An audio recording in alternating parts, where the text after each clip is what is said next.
Bonjour à tous et à toutes, et on reprend donc sur notre émission en deux parties, donc sur Emmerich et le complotisme. Je suis toujours avec Adeline, Jérôme et Nicox. Salut à vous trois. Salut. Bonjour. Salut, salut tout le monde. Donc on se retrouve et on va reprendre tout de suite sans allonger l'introduction. Là on en était. On s'était arrêté à 10,000 BC. Et donc on en arrive maintenant à notre troisième film du corpus, Oui. 2012. Les victimes étaient adeptes du calendrier Maya, qui annonce la fin du monde pour le 21 décembre 2012. Tu ne me croiras jamais. J'espérais que nous aurions plus de temps. Le monde, tel que nous le connaissons, est sur le point de disparaître.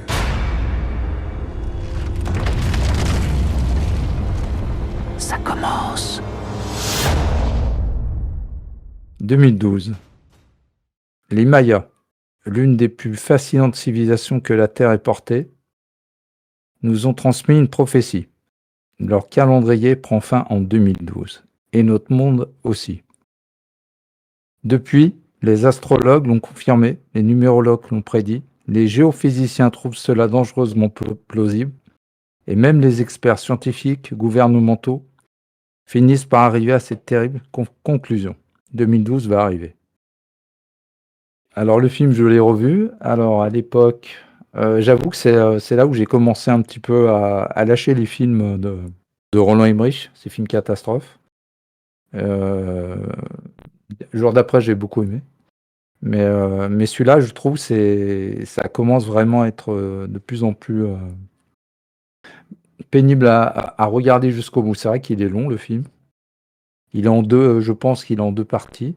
La première phase, on va dire, où tout ce qui va arriver va arriver. Après, bien sûr, il y a tous les phénomènes naturels et les catastrophes qui arrivent.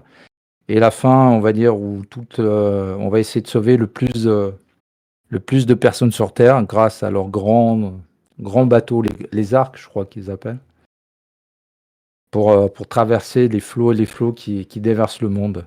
D'où la très belle scène aussi, qui est quand même belle, où on voit l'Himalaya, je crois, ou non, c'est l'Everest, envahi par un tsunami géant.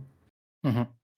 Alors pour moi, le film, les effets spéciaux, ça reste toujours aussi impressionnant, mais on sent que, comme tu as dit tout à l'heure, je crois Céline et toi aussi, Vivien, au niveau des effets spéciaux des années 90, je trouve que là, dans les années 2000, on sent qu'il y a un cap qui est passé au niveau numérique.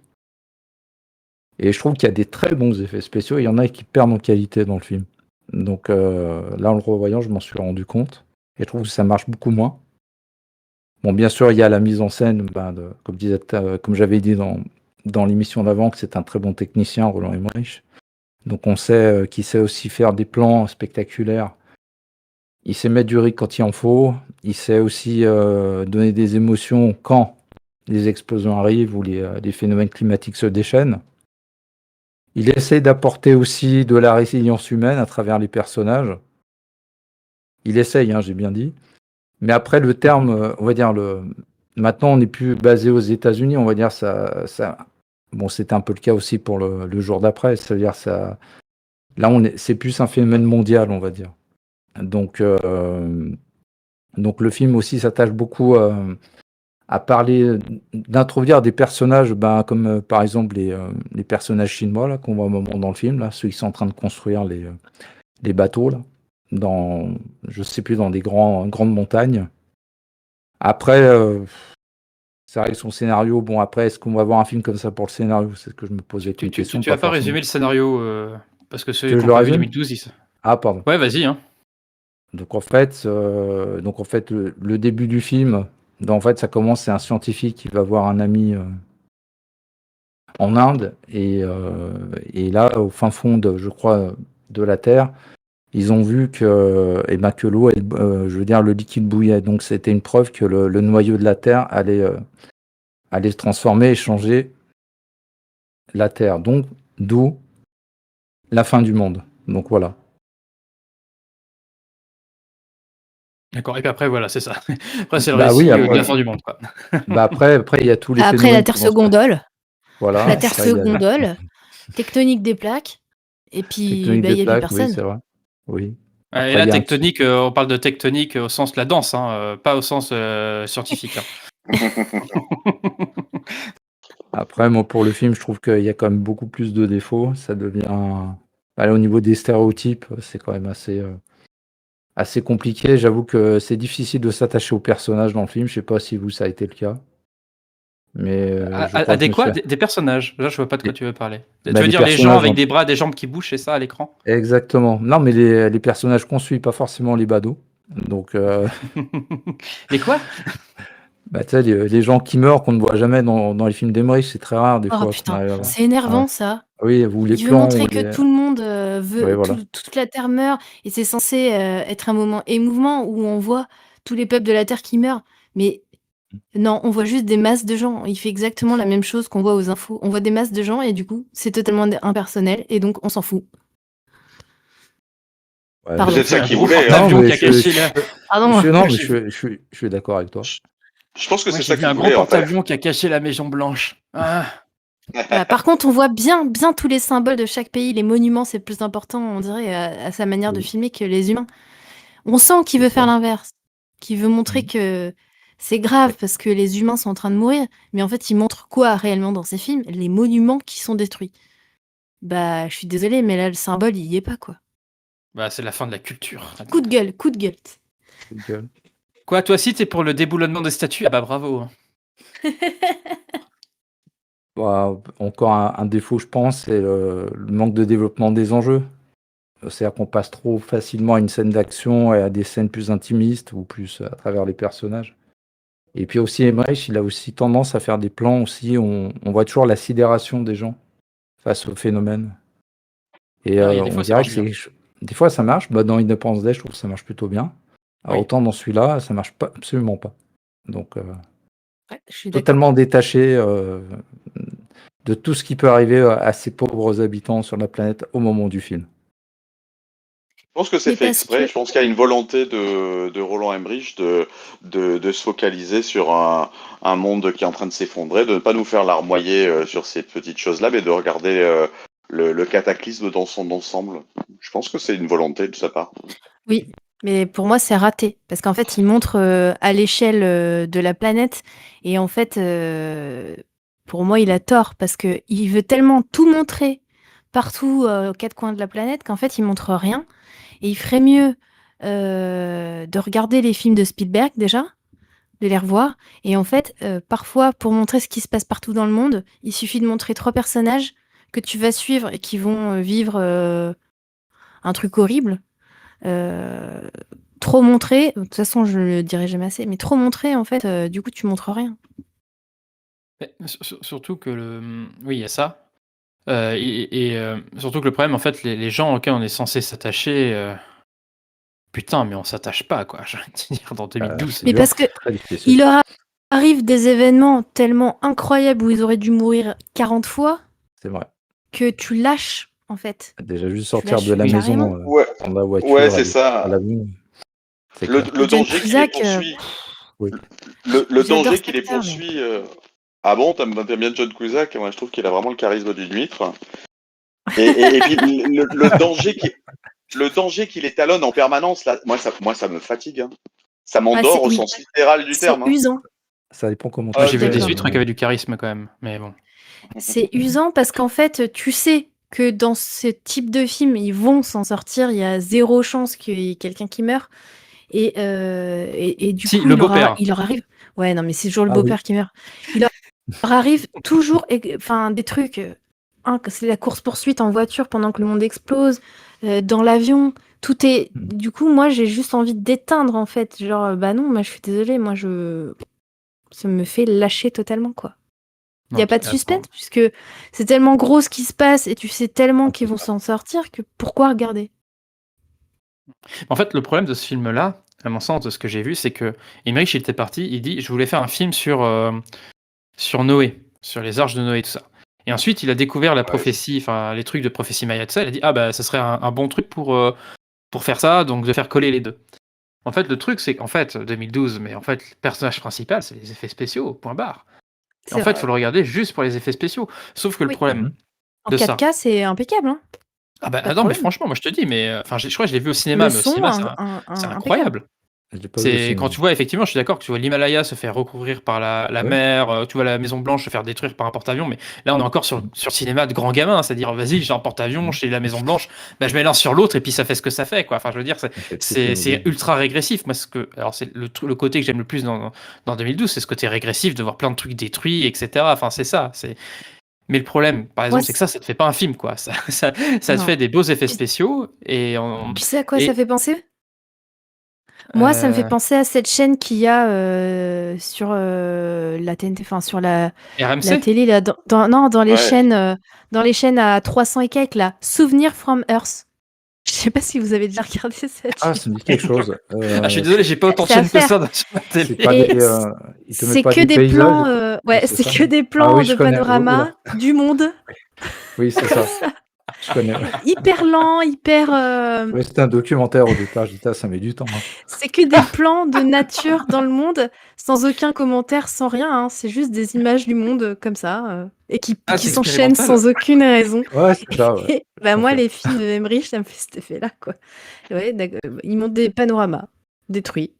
Bah, Oui, bah, c'est il y a bien. quand même un peu plus d'action, mais là, le problème, c'est que les personnages, enfin, toi, par exemple, je prends l'exemple de, enfin, comment dire, enfin, toi, de Independence Day, par exemple, tu attends le truc qui vienne, tu attends longtemps la première attaque des extraterrestres. Quand elle arrive, c'est un truc, c'est monumental, tu vois.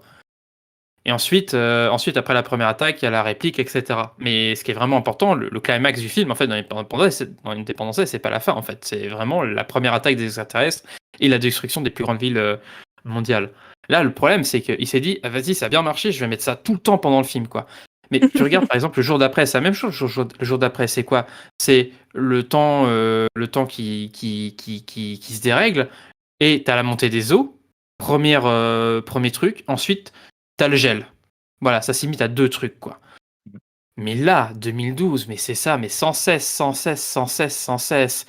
Et vas-y, qu'il y a un tremblement de terre, et vas-y, qu'il y a, enfin, et ensuite, à chaque fois, il s'échappe en avion, et chaque fois, toujours l'avion. Enfin, de plus en plus gros, l'avion, hein, mais toujours, il s'y échappe, toujours au dernier moment. C'est ultra On dirait un répétitif, c'est crash test. chiant. Hein, on Ah, dirait un putain. crash test géant ou une simulation de catastrophe. C'est un peu ça, Mais ouais. après, ça n'empêche que pendant le film, moi, il y a certaines images, j'en reste bouche bée, Ouais, quoi. Enfin, oui, oui, j'adore, quoi. OK. Voir le Vatican s'exploser, Ah oui, s'écraser. Dieu, ouais. Enfin, il y a des scènes de destruction qui sont incroyables. Puis on a, ouais, puis enfin voilà. Mais passons. Ah, Mais tu vu enfin ça une fois et puis c'est bon. Tu vois, tu le bah fais une voilà, on est fois. d'accord. On est d'accord. Et puis, Tu le alors à fais une fois, côté, tu le fais pas, dans 10 films. C'est un peu oui, mais bizarre. disons que avec 2012, ça atteint quand même un. C'est au-delà de tout ce qu'on a vu avant, quoi. Mais c'est même compliqué en fait de mettre ça. Une rangée. C'est en fait à chaque fois il va plus loin dans le gigantisme en fait. Ouais, Et je pense que 2012 c'était la fin. Je pense que par exemple le film qui va suivre derrière il était carrément dispensable pour le coup. Non, mais dans le prochain Non. film, il va se faire s'écraser des planètes, en fait. Oui, exactement. Ça s'appelle Moonfall. Hein. Ah bah oui, je suis con. Mm. Mais après si je pense qu'il pourra, parce que là il va faire un dernier film avant la fin de sa carrière, je pense que ça sera genre tout à l'inverse du Big Bang, la fin de l'univers quoi. Et il va nous montrer des extraterrestres sur différentes planètes mourir petit à petit. Oui, voilà, Ouais. c'est ça. Voilà, avec des gens qui prennent des vaisseaux spatiaux et qui passent de planète en planète pour essayer de s'en Sauf tirer. que ça existe déjà, hein. C'est dans la science-fiction et tout, c'est pas un peu la stratégie mince. Ender? Ouais, c'est un peu ça. C'était naze, ça, Donc non? Enfin, je me rappelle plus, j'ai plus qu'un souvenir de ce non, mais truc-là. c'est un livre de Je sais pas. science-fiction, je veux dire, c'est déjà vu, quoi. Ah, sans doute. Oui, sans doute, bah, comme 2012, je pense. Enfin, quoique. Je sais pas si en littérature, il y en a beaucoup de la littérature catastrophe comme ça. Mais... Bah si, d'anticipation et tout, si. Non, mais je parle la 2012 de catastrophe. Ouais, aussi, peut-être. Oui, sans doute, sans doute. Il y a de tout, remarque. Hein. Et toi, Nico, on t'entend pas. Je sais que c'est ton film préféré. C'est dommage que tu ne t'exprimes pas. Ah vraiment, ouais, c'était, ouais, c'est un enchaînement. Moi, je ne peux pas regarder de film et m'investir à partir du moment où le personnage principal c'est les effets spéciaux et que moi j'aime les films où les effets spéciaux vont venir le servir. C'est-à-dire on va plus le pénétrer, on va plus se sentir impliqué parce qu'il y a un joli effet spéciaux qui nous fait passer une émotion, une crédibilité ou des choses comme ça. Quand il y a rien d'autre que des effets spéciaux, que l'avion décolle à chaque fois et il est poursuivi par l'eau, il est poursuivi par la destruction comme ça, et que ça vient lui lécher les ailes et qu'il s'en sort à chaque fois, 30 secondes, ok. Après plusieurs minutes, j'en peux plus, quoi. J'ai trouvé ça assez insupportable. Et c'est dommage parce que le sujet était intéressant. Il montrait à quel point il y avait une information parallèle qui s'était développée pour que les plus riches ils puissent se donner les moyens de survivre à ce genre de catastrophe. Il faut savoir qu'aujourd'hui, les Zuckerberg et tout ça, ils ont des bunkers pour survivre à un hiver nucléaire, à des choses comme ça. Donc c'est une réalité, c'est-à-dire que les gens les plus riches sont capables de mettre en place des technologies qui leur permettraient de survivre à un cataclysme, qu'il soit nucléaire, climatique ou autre. Donc ce sujet-là était assez intéressant, mais il est tellement bâclé que ça m'a fait plaisir de voir Zlatko Buric, que j'ai bien aimé dans Sans filtre de Ruben Östlund, mais pour les autres choses, c'est vrai qu'on ne s'attache pas au personnage. C'est encore sans queue ni tête. Moi, j'avais l'impression que ça ressemblait énormément à Independence Day, avec tellement de similitudes. J'ai pas réussi à m'investir émotionnellement et non, c'est vraiment du cinéma que j'évite. Ouais. Alors, je l'avais déjà vu il y a pas mal de temps, il y a une bonne quinzaine d'années, 12-15 ans. Et là, le fait de le revoir, je me suis dit, je comprends pourquoi je l'ai oublié et que je me rappelle de quasiment aucune scène, quoi. Oui, bon, en gros, oui, il y a pas. Mais en fait, mis à part les effets spéciaux, on se souvient pas grand-chose du film. Enfin, moi, c'est pareil. Hein. Quand je l'ai revu, Non. je l'avais vu au cinéma. Je me rappelais des effets spéciaux, mais alors je me rappelais plus du tout de ces personnages qui sont insipides au possible. Et donc ouais. Et puis là, comme on disait tout à l'heure, on va essayer dans le pouvoir. Donc là, on est sur le président est un archétype à la Obama, du mec qui va se sacrifier pour aider son peuple, etc., etc. Alors que bon, enfin, on va reparler aussi de l'idéologie qu'il y a dans le film parce qu'elle est assez dégueulasse. Oui. Je sais pas si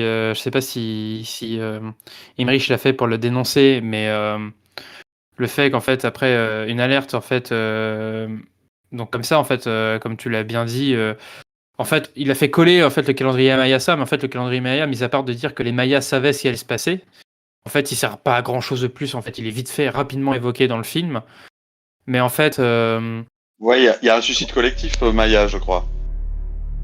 Ce suicide collectif a été découvert par une équipe de tournage de documentaires, ici même, dans l'antique ville Maya de Tikal.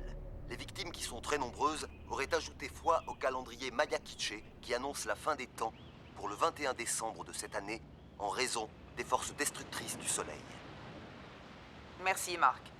Étrangement, des relevés scientifiques confirment bien que nous allons avoir le maximum solaire le plus intense jamais recensé. Au début, ouais. Oui, Montré à oui, la télé, des je crois. des gens de secte qui sont suicidés, ouais. Et puis c'est vite fait aux infos, ils disent oui, 2012, la C'est fin du réel. calendrier Maya. Mm.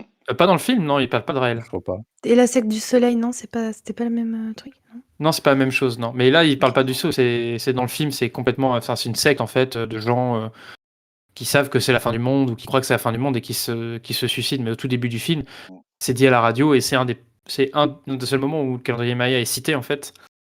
Sachant que le premier truc qu'ils nous a montré, c'est une réalité, entre guillemets réalité, hein, scientifique dans le film, c'est-à-dire qu'il y a un effet en fait des éruptions solaires sur le cœur de la planète, etc., etc. Et donc encore une fois, en fait, c'est surtout un truc qui mobilise, mais sans l'utiliser plus que Oui, ça. c'est un Enfin, support. oui, voilà, il pourrait y aller beaucoup plus que ça, mais en fait, c'est vraiment qu'un support pour mettre derrière en fait le contenu que lui il veut y mettre, quoi.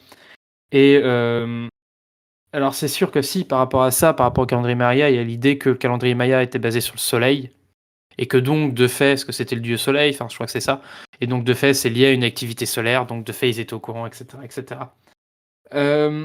Voilà, je sais pas s'il y a d'autres trucs de plus à dire là-dessus, mis à Oui. part que encore une fois on retrouve le scientifique qui va alerter. Pour le coup, vu que c'est un gouvernement démocrate, malgré les cons qu'il y a dedans, il le croit. Voilà, c'est contrairement aux jours d'après où il le croit pas. Et à côté de ça, il y a aussi le complotiste qui lui est au courant de toutes les manigances du gouvernement que le gouvernement a créé en fait depuis l'alerte du scientifique. Enfin, voilà, en gros, globalement. Vas-y, Adeline. Ouais. Alors, un peu comme Nicox. Et pour vous dire à quel point 2012, j'ai regardé uniquement pour le podcast, hein, ne m'a pas intéressé, j'ai 2 phrases en note sur le film de 2h30. C'est, en fait, c'est Snowpiercer sur la mer. C'est vraiment ça, non. Encore un remake, C'est les complètement gars. faux. Et C'est complètement faux. la seule chose qui est intéressante, c'est le renversement entre les USA et le Mexique à la frontière, là c'est les Américains qui veulent aller au Mexique et pas Confond l'inverse. avec le jour d'après. Ouais. Ah oui, c'est vrai. C'est le jour d'après, ça. Ah, c'est le c'est jour. un jour Voilà, c'est ce que je voulais dire. C'est que en fait, à partir de ces films-là, moi j'ai du mal à savoir à différencier les films comme Nicox. Pour moi, c'est toujours la même chose.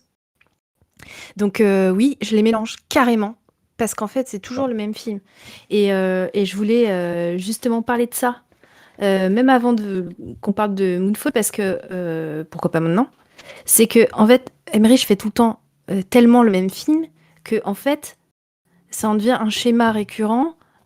Tellement grossier que limite il n'y a pas besoin de l'IA pour faire son prochain film.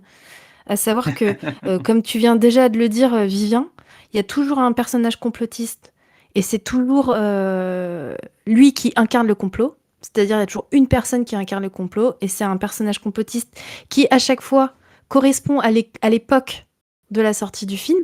Donc dans 2012, c'est Woody Harrelson qui joue un complotiste qui est présent sur les réseaux, qui est écouté par beaucoup et tout, ce qui correspond au complotiste de ces années-là. Un peu fou. Rebonjour. Ça vous ennuie si j'entre? J'aurais une petite question à vous poser. Mais j'ai qu'une minute, hein. Hé, un cornichon? Non. Je vous ai écouté parler dans le poste. En fait, c'est quoi ce qui va commencer à Hollywood? C'est l'apocalypse. C'est la fin des temps. Le jugement dernier. Et donc la fin du monde, mon pote. Les chrétiens appellent ça le ravissement. Mais les Mayas étaient déjà au courant. Les Hopis, le I Ching, la Bible, d'une certaine façon. Une bière? Ouais. Bon. Écoute, il faut que je bouffe là. Le mieux, c'est que tu télécharges mon blog. C'est gratuit. Même si, bien sûr, tout don sera apprécié. Dans l'Antiquité, la civilisation maya a été la première à découvrir que notre planète avait une date d'expiration. D'après son calendrier, l'an 2012 sera témoin d'un cataclysme provoqué par un alignement des planètes du système solaire qui ne se produit que tous les 640 000 ans. Ça va pas recommencer. Puissant, hein? J'ai fait toute l'animation moi-même. Bien, admettons que la Terre soit une orange. Oh! On doit les appâter avec de l'humour et les faire réfléchir. Notre soleil se mettra à dégager des quantités si énormes de radiation, ces petits saligots se nomment neutrinos, que le noyau de la Terre, autrement dit, la chair de l'orange, fondra. Ce qui laissera l'écorce de notre planète libre de dériver. En 1958, le professeur Charles Hapgood a appelé ça mouvement de l'écorce terrestre. Albert Einstein lui a même apporté son soutien. Les enfants, ça va être la totale. Les forces de Dame Nature seront si destructrices qu'elles provoqueront la fin du monde. Le jour du solstice d'hiver, le 21. 12. Et surtout, n'oubliez pas, les amis, vous tenez cette info de Charlie Frost. C'est forcément un truc qu'on garde sous le manteau. Suffit d'y réfléchir 2 secondes, non? Primo, les bourses mondiales plongent. Et ensuite, c'est l'économie. Boum! Le dollar, boum! Et puis la panique absolue dans les rues. Guerre, génocide, boum, boum, boum! Ouais, mon cul, ce serait impossible de garder un secret aussi énorme, Charlie. Quelqu'un vendrait la mèche. Et une fois de temps en temps, une espèce de pauvre gogo essaie de le faire. Du genre de ces gens-là. Boum! Boum! Tout ce que tu vois là, tuez! Il est présenté comme un personnage marginal, etc. C'est la vision des complotistes qu'on a un peu aujourd'hui. Oui.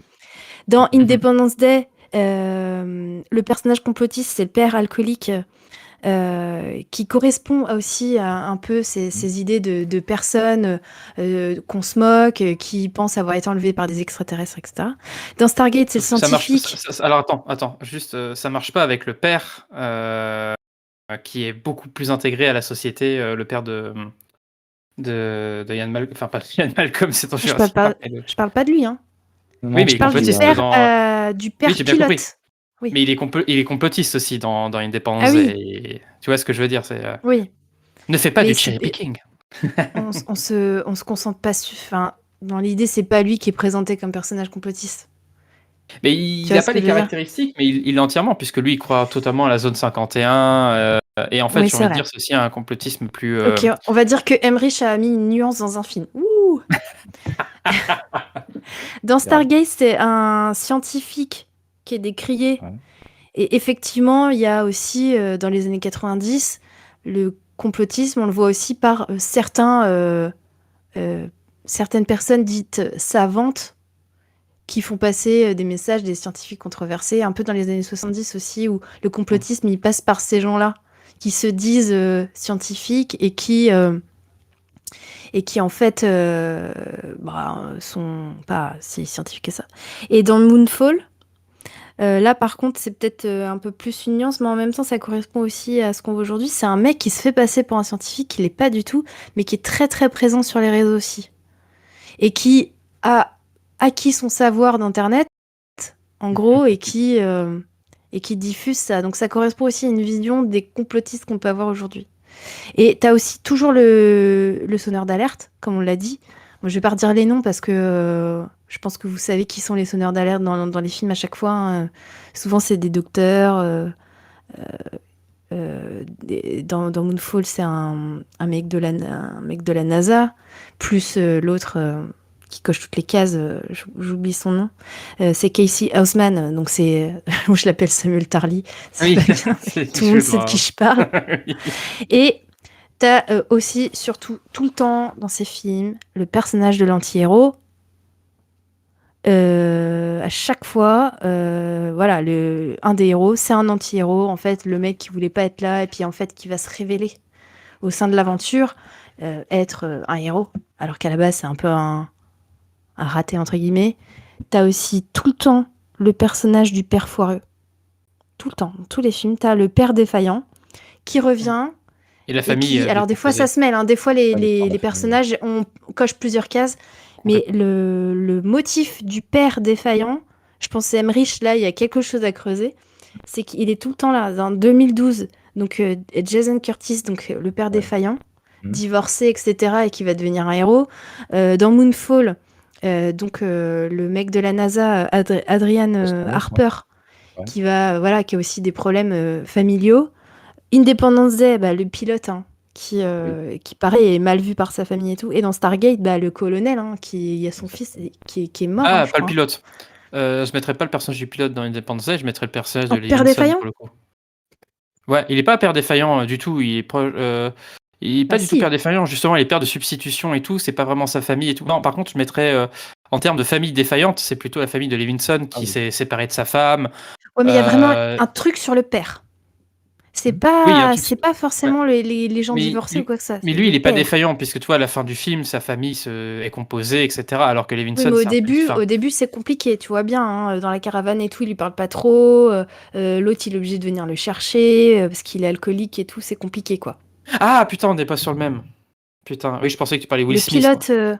Ah non, oui, non, oui, non. bah oui, mais Je pilote parle Will du Smith mec, aussi. du mec qui se serait fait enlever par les extraterrestres, qui est Ah oui, le oui, là, monsieur qui est d'accord, oui, ok, alcoolique, je suis le d'accord. pauvre là, Alcoolique, ouais. où tout le monde se moque de lui. Oui, oui, non, mais je pensais que tu parlais de pilote, je pensais que tu parlais Will Smith. Mais oui, ok, d'accord, c'est Ouais. bon. Et puis, pour finir, t'as la nana badass, qui fait un peu plus que ce qu'on lui demande pour une femme. Et ça, c'est pareil, tu retrouves ce personnage dans tous les films. Et voilà, tu mets ça, et tous ces films, c'est comme ça. Il peut, comme s'il pouvait pas faire autre chose. Parce que, je sais pas, parce que c'est ce qu'il aime, c'est ce qui fonctionne, un peu des deux, etc. Mais c'est pareil, ce cliché où t'as la famille divorcée, puis en fait, la nana est mariée à un mec nul, et en fait, dans le film, ils vont le faire mourir pour qu'elle se remette avec son premier mec. Mais sérieusement, Après, Adeline, c'est pas les cahiers du cinéma qu'on dit que les films d'un vrai auteur, c'est un mec qui fait toujours le même film, mais différemment. Oui. Donc, voilà, il est bien un auteur. On peut dire que il a sa façon de faire, oui, ça c'est sûr. Mais là, c'est même pas des motifs qui se répètent chez Emmerich que tu peux étudier. C'est juste, il utilise tout le temps les mêmes personnages et fait tout le temps vraiment le même film. Il n'y a pas d'évolution dans son cinéma, Alors, à part dans ses effets spéciaux. Pour alimenter ce que tu dis sur le même film, parce que moi, je l'ai un petit peu décomposé, un petit peu comment se décompose ces films. Alors, je suis pas d'accord qu'il fait toujours le même film, parce que si tu intègres sur notre corpus, oui, ça marche.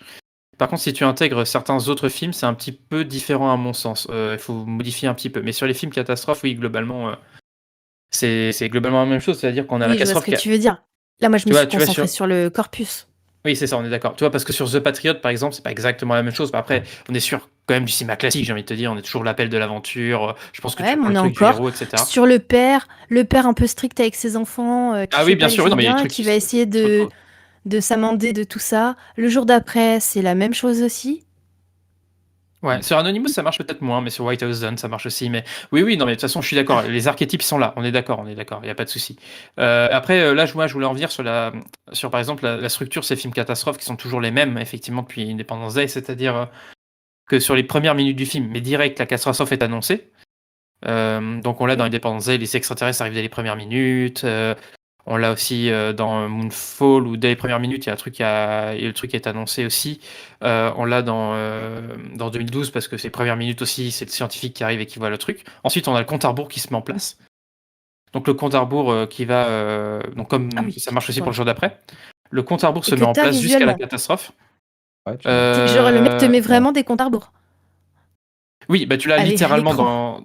dans Independence Day, tu l'as littéralement, parce que ça va jusque... Après, c'est peut-être un petit peu différent. Dans 2012, tu l'as en termes d'années, Oui. qui est annoncé. Oui, pareil, en jour, et en jour aussi dans le jour d'après. Donc voilà, le compte à rebours est annoncé jusqu'à la catastrophe arrive. Et après la catastrophe, il faut arriver à résoudre le problème, à survivre à la catastrophe et à trouver la résolution. Globalement, voilà comment sont constitués ces films de manière répétitive, et ça marche sur la plupart de ces films catastrophes, quoi. Donc oui, il fait globalement la même construction scénaristique pour tous ces films catastrophes. Après, je me demande toujours, mais je pense, parce que j'ai pas travaillé sur le film catastrophe en soi, mais si tous les films catastrophes sont pas à peu près fonctionnés aussi tous sur le même schéma. Mais bon, lui après, je pense qu'il a son approche très particulière à lui aussi des films catastrophes qui est, pour le coup, je suis d'accord, très Les films de répétitif. maintenant sont comme ça. Genre La Faille de San Andreas, etc. C'est pareil. Oui, c'est ça. Et puis même, tu prends, tu sais, dans les années 2000, t'en avais un nombre mais incroyable de films catastrophes, films télévisés, catastrophes qui reprenaient aussi tous le modèle de la famille décomposée. Enfin, c'est tout. Alors ça, c'est un truc, c'est même pas de lui, mais c'est dans tous les films catastrophes. C'est incroyable ce truc. Je sais pas pourquoi film catastrophe rime avec famille.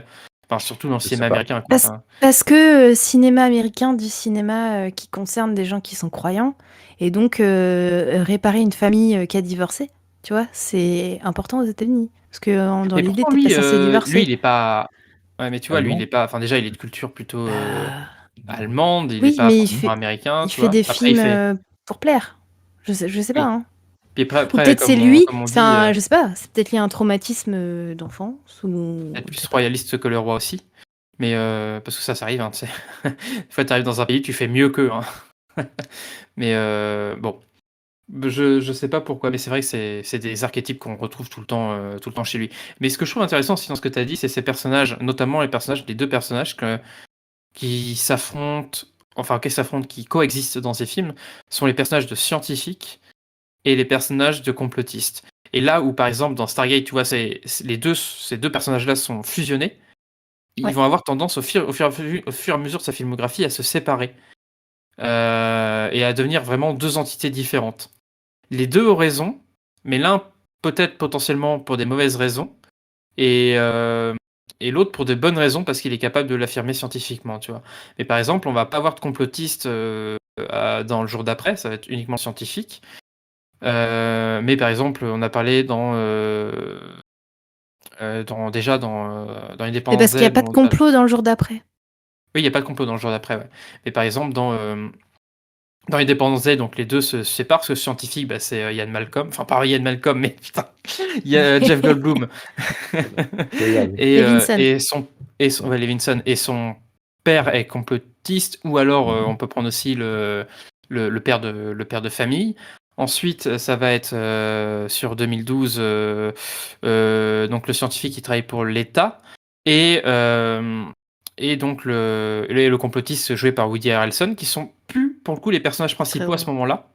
D'ailleurs, parce que le personnage principal Je crois même devient un père John de famille lambda. John Cusack, il est écrivain dans 2012. Oui. Et je crois qu'il a sorti un livre, ils en parlent dans le film, et qui parle d'une théorie complotiste aussi, qui a très bien marché. Non, il fait de la littérature, enfin il est Oui, ouais. écrivain de romans. Oui, de roman, Non, je ouais, crois qu'il a écrit une utopie, un truc comme ça. ouais, un truc Enfin, comme on ça. sait pas c'est trop ça, ce ouais. que c'est le bouquin. Ah, c'est ça. Oui, de toute façon, personne l'a lu, mis à part, comme par hasard, le scientifique qui travaille pour la Maison Blanche. Ah ouais, Oui, c'est ça. Oui, c'est vrai. Oh, les facilités scénaristiques qu'il peut Ouais, mettre dans tous c'est ses vrai. films. Il en parle vraiment. Et pareil, ouais, dans Moonfall, les deux personnages sont encore séparés. Donc je trouve ça intéressant finalement. Je trouve que en fait, ce cinéma d'Emmerich est intéressant pour voir, comme on l'appelle, la figure, en fait, la séparation de ces deux figures-là et l'évolution, comme tu l'as rappelé en fait, Adeline, l'évolution de cette figure du complotiste tout au long en fait des 30 dernières années en fait. Et ça, je trouve ça finalement, tu vois, mine de rien, mis à part ça, enfin mis à part si on met de côté le cinéma d'Emmerich, si on analyse ça, je trouve que c'est une richesse en matière de représentation du complotisme dans le cinéma, tu vois. En tout cas dans le cinéma Ça, grand c'est sûr. public. Et il y a aussi autre chose que j'ai oublié de dire, c'est qu'il y a dans son cinéma toujours la notion de sacrifice individuel au profit de la collectivité. Il y a toujours un personnage qui va se sacrifier vraiment pour sauver les autres. Ou ça va être vraiment la scène héroïque du film. Et sauf, enfin, je dirais pas sauf dans 2012 parce que je pense qu'il y en a dans 2012. Mais moi, ce qui m'a Si, le horrifié- père qui lance son gamin là, par exemple. Qui lance les Oui, le deux, russe. ses deux enfants, ouais, c'est ça. Oui. Ouais. Il y a toujours mais- des sacrifices. Il y a Voilà, pas c'est lié au le cinéma copain de catastrophe. son ex-femme aussi qui se sacrifie à un moment, je crois. Ah, peut-être, ouais. C'est quand ils Non, sont t'as le beau-père coincés qui dans... le beau-père se sacrifie Ouais, le aussi, je crois, beau-père. pour la machine. Le Ils sont beau-père se coincés là, dans sacrifie. la machine, je crois. Ouais. Ouais. Mais c'est drôle parce que c'est aussi à la fois une punition aussi, quoi. C'est-à-dire le fait de tuer le beau-père, ça permet de remettre la famille ensemble.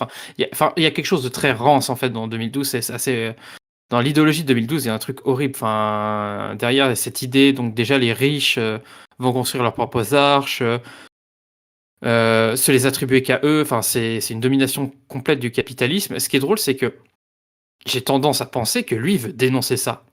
Moi, je pense qu'il veut dénoncer ça. Enfin, je veux dire, c'est pas possible de faire ça d'une manière frontale en disant c'est vachement bien que les riches se construisent des arches pour eux, tu vois. Mais en fait, le truc, c'est dans son discours, putain, mais ça passe comme ça, quoi. T'as l'impression que le mec, il est pas du tout critique de ça et qu'il dit ouais, tant mieux. Et puis, bah, ceux qui veulent s'en tirer, ils ont qu'à y arriver tout seuls, comme cette famille-là qui se bat pour y arriver, quoi. Mais et cette famille-là, elle a tout de. Je trouve qu'elle est horrible, en fait. Enfin, elle fait tout pour se sauver elle-même, mais elle C'est sauve qu'il y a personne. un discours. C'est qu'il y a un discours du mec là, du scientifique. Il me semble il fait un discours pour justement qu'il rouvre les portes et son discours, il me semble dans mes souvenirs, est assez ambivalent. C'est-à-dire que il dit pas c'est inadmissible, les élites ont encore pris le contrôle, etc. Et il faut rendre le pouvoir au peuple, entre guillemets. Mais il dit un truc du style, il y a des gens qui ont un peu un rêve américain. Il y a des gens qui ont réussi à venir jusqu'ici et nous on est qui pour leur fermer les portes. Genre ils ont mérité d'être là. Monsieur Hanheuser, il faut arrêter cette aberration. Diffusez-moi sur toutes les passerelles. Vous avez idée de ce que vous faites? Parfaitement, oui. Connexion. Mesdames et messieurs, je suis le professeur Adrian Emsley, conseiller scientifique principal de feu le président Wilson. Voulez-vous augmenter le volume de sang, monsieur Hoffman? Je sais que nous avons tous dû faire des choix difficiles pour sauver la civilisation humaine.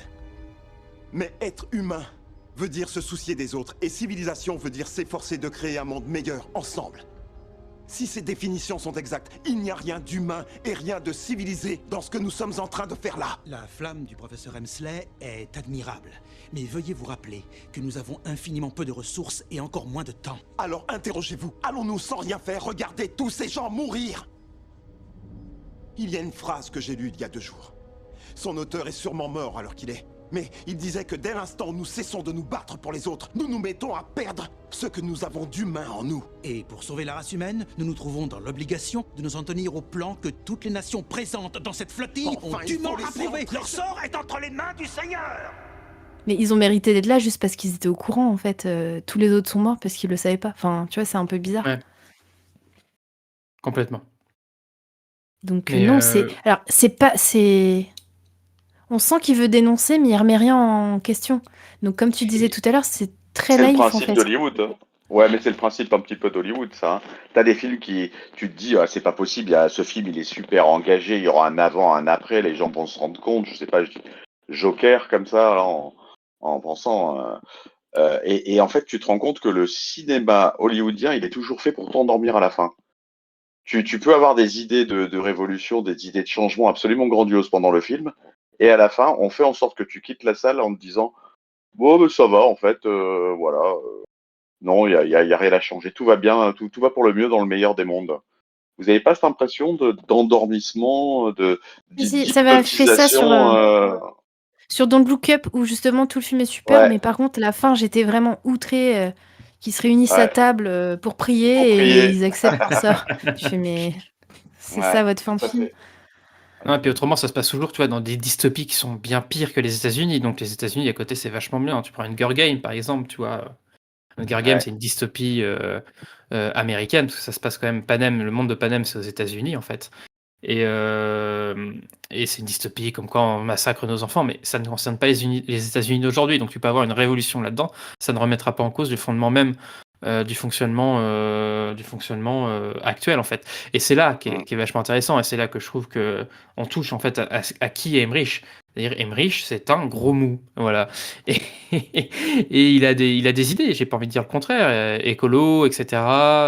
Mais tu vois, j'ai même pas envie de dire militant parce que le terme est beaucoup trop fort, mais c'est un mec qui va avoir quelques idées et il va donner à des fonds d'investissement de gros riches. Vous savez, là, tous les trucs où il y a des milliardaires, des millionnaires qui viennent manger du caviar en se félicitant de donner de l'argent pour le tiers-monde, quoi. Voilà, c'est ça, Emmerich, en fait. Hein. Il est persuadé de faire le bien, alors que derrière, en fait, il continue de soutenir, en fait, des trucs, mais qui, en fait, il est pas du tout dans l'analyse systémique du machin, quoi. Pour lui, s'il y a Mais des ils gens le qui font meurent de vivre. faim, c'est parce qu'il y a des gens méchants. C'est pas parce qu'il y a un système qui le permet, un système auquel lui-même il contribue, en fait. Ouais. Oui, Il y a un dialogue comme ça dans le système, il 2012 va bien. qui résume un peu ça. Il me semble qu'il y a la fille du président qui parle avec, je sais plus qui, peut-être le scientifique. Et ils se rendent compte que, en fait, voilà, il y a que les élites qui vont aller dans les bateaux. Et ils font, ah là, mais c'est horrible. En fait, les élites ont préparé leur sortie et tous les autres vont mourir, mais c'est horrible. Constat, c'est le monde est horrible. Et là, il y a quelqu'un qui dit, bah, fallait bien que il y ait des gens qui payent, donc ceux qui ont payé, logiquement, ceux qui partent, quoi. Ah, d'accord. Là, tu fais, bah, attends, je sais pas, c'est réglé. remise en question de comment ils ont eu leur argent, tout ça, non, pas du tout. Oui, Ah et bah de oui, à quoi c'est vrai ça- qu'ils ont payé, quoi. Et de surtout, à quoi va servir d'avoir de l'argent dans le monde d'après, quoi, vu qu'il n'y a plus de monde, en fait. Mis à part en Bah, Afrique, oui. mais. Il Mais dit ça va, ils juste vont un pouvoir- ils vont- truc du style, bah, on pourrait peut-être faire loger plus de gens. C'est un peu à la manière de Titanic, où, on pourrait mettre plus de monde dans les canaux. Et là, c'est, ah bah, on pourrait peut-être loger plus de monde dans les bateaux. Ah ouais, mais bon, quand même. D'accord. Bon, bah, très bien. Non, mais c'est pour ça ce film, il a un relent puant derrière, et en fait, qui montre en fait à quel point il est complètement pas au clair sur ces questions-là, quoi. Et en fait, 2012 aurait pu être. Je veux dire, tu vois, tu mets un film de fin du monde comme ça, l'humanité est face à une fin du monde, il faut trouver un moyen de s'en sortir. Et je pense qu'il y a plein de réflexions à avoir, tu vois. Et en fait, lui, il a rien, il a aucune réflexion. C'est naze, il y a que de chi, quoi. Et à chaque fois qu'il y a un C'est début de pire que réflexion, ça. comme tu dis, en fait, ça s'évapore, parce qu'en fait, si tu sens qu'il creuse, tu sens qu'il va être obligé de remettre en cause des trucs qui vont pas lui plaire. Mais c'est pire que ça, pour moi, c'est un influenceur. Quand on regarde dans Moonfall, il y a Kaspersky partout. Il y a de la pub pour Kaspersky partout. Est-ce que vous avez vu d'autres placements de produits dans d'autres de ces films? J'ai essayé de regarder un peu, j'en ai pas noté. Mais moi, Des placements de produits, oui, il y en a, oui. j'ai vraiment été choqué par ça, quoi. Non, le mec, il fait partie du système, il joue avec le système. Je suis persuadé que quand il a terminé un scénario, t'as des mecs qui passent derrière, des grands pontes de Hollywood qui passent derrière, qui fait bon, ça, là, tu gommes un peu parce qu'il faut pas que ça nous porte préjudice. Là, tu vas pouvoir nous vendre une BMW, là, un machin, et puis voilà, quoi, un peu à la James Bond. Les James Bond, c'est devenu comme ça, c'est devenu des placements de produits. C'est des Ah bah, le films full cinéma, entertainment. le cinéma hollywoodien est bourré de placements de produits, mais ça c'est sûr. Donc ouais, donc je pense que après autour de Woody Harrelson dans le film, je pense qu'il n'y a pas en fait en vrai encore grand chose à dire, mis à part que oui, on est sur une figure qui évolue, qui a raison, on ne sait pas trop pourquoi en fait en vérité, d'où il tient ses informations. Mais bon, en gros, là, le complotisme quand même permet à cette famille de s'en tirer, quoi. Voilà quoi. Bah, en fait, Tirez-en le. Ouais. dans ces films, il y a quand même l'idée de. Il y a avant Internet et après Internet. Et du coup, les choses sont pas du tout pareilles. Et c'est pas les mêmes complotistes. Oui, on est d'accord. Mais même leur implication dans le récit aussi me pose question. Mais en fait, à chaque fois, ils débloquent des situations et ils renvoient sur des choses. Mais ouais, voilà. Mais en fait, c'est même pas ça qui me dérange tant qu'en fait l'approche complètement naïve en fait de Emmerich. Et je sens que je suis en train de fatiguer, donc on va peut-être avancer. Est-ce qu'on passe à la suite? Ouais. J'ai l'impression qu'on a très envie de passer à Moonfall et enfin très envie. Je sais pas si c'est le bon mot, mais donc après 2012, qui sort en 2009, Pardon Emmerich nous sort. Oui, c'est pas marqué dans le titre. Le titre n'est pas. Emmerich nous sort un nouveau film sur une nouvelle théorie du complot. Enfin, une nouvelle, pas vraiment. En 2012, il nous sort Anonymous, qui est sans doute une des théories du complot les plus chiantes à mourir. Enfin, moi, je trouve personnellement, je trouve la théorie la plus chiante du monde. Enfin, je trouve qu'elle n'est pas intéressante du tout. La théorie du fait que Shakespeare n'aurait pas écrit ses propres œuvres. Parce qu'il était soi-disant, il était d'un milieu modeste, les gens autour de lui étaient désillettrés, et donc de fait, il n'aurait pas pu écrire ses propres textes. Donc, théorie qui s'est quand même pas mal répandue dans certains milieux. Ouais, je suis désolé, moi je trouve ça chiant à mourir en fait. Je trouve qu'il n'y a rien à en dire de cette théorie naze en fait. Et le film, alors le film parle de lutte de pouvoir et de l'influence de l'art sur la politique. Ce qui serait pas inintéressant si c'était pas aussi naze, mais pas aussi peu creusé quoi. Encore une fois, l'approche politique en fait. Là, il veut vraiment faire de la politique pour le coup, mais l'approche politique de Emmerich, elle est proche du néant, donc pas grand chose à en dire. En 2013, ils sortent White House Down, donc là un film d'action sur une attaque terroriste, enfin pas vraiment, de mouvement d'extrême droite en fait pour le coup sur la Maison Blanche, qui n'est pas inintéressante au moment où il sort, hein, parce que là où on aurait pu croire que ça allait être des terroristes dans notre pays, en fait c'est des terroristes américains qui attaquent la Maison Blanche. Donc en soi, le pitch du film est pas inintéressant au moment où il sort. Hein, il sort un peu des grosses lignées des films de terroristes, quoi.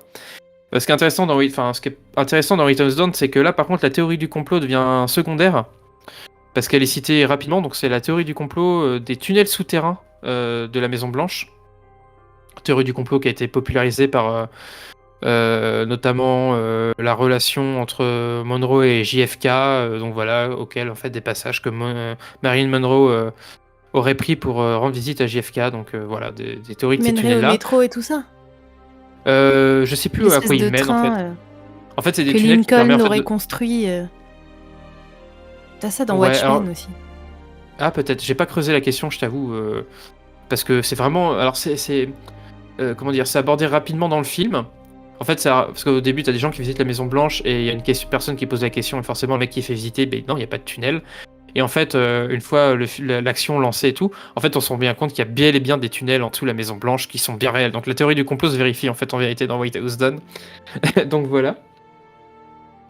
Ensuite, on va passer sur Stonewall, donc 2015 Stonewall. Donc là, Emmerich fait une évocation en fait des émeutes du Stonewall qui ont donné ensuite naissance au Pride. C'est peut-être un des seuls films où il parle littéralement d'homosexualité, étant lui-même homosexuel. Dans Stonewall, donc là, il va plus parler des dominations des policiers sur les personnes LGBT. Encore une fois, avec un point de vue tellement manichéen qu'en fait, il en sort vraiment pas grand-chose. En plus du fait qu'il s'est pris quand même une sacrée volée de bois vert de la part des milieux LGBT+, parce que la personne qui lance les émeutes dans le film est un homme blanc homosexuel, mais quand même relativement straight, je crois que c'est ça qu'on dit, si je me trompe pas. Ouais. Alors que en vrai, c'était une personne trans qui avait lancé les émeutes, qui avait lancé la première pierre. Hein. Là, c'est littéral, hein, pour le coup. Je parle pas de la Bible, hein, Nico. Et donc, donc voilà. Donc il s'est pris une volée de bois vert là-dessus. Donc il est, enfin voilà, encore une fois. 2016, Independence Day, Résurgence, rien à dire d'intéressant. Ensuite, 2019, Midway. Oui, vous m'en voudrez pas de passer rapidement sur celui-là. Midway, Non. évocation donc de la bataille de Midway. Là, on retrouve le personnage, pour le coup, comme on le disait tout à l'heure, Adeline, du lanceur d'alerte. Donc là, le lanceur d'alerte, c'est Edwin T. Layton, qui était un des gars qui travaillait au renseignement à Pearl Harbor et qui avait alerté en fait sur une possible attaque japonaise et qui n'a pas été écouté par les pontes militaires. Et donc, bien sûr, est arrivé ce qui arriva. Je crois que c'est un petit peu abordé aussi dans le Pearl Harbor de Michael Bay. Sur la réalité ensuite, je crois que c'est un peu plus à nuancer, mais enfin voilà. Donc il y a toujours cette idée du lanceur d'alerte qui est là, mais qui va ensuite être écouté. Donc pour le coup, qui va sans doute amener à la victoire de la bataille de Midway, qui va être déterminante dans le Pacifique.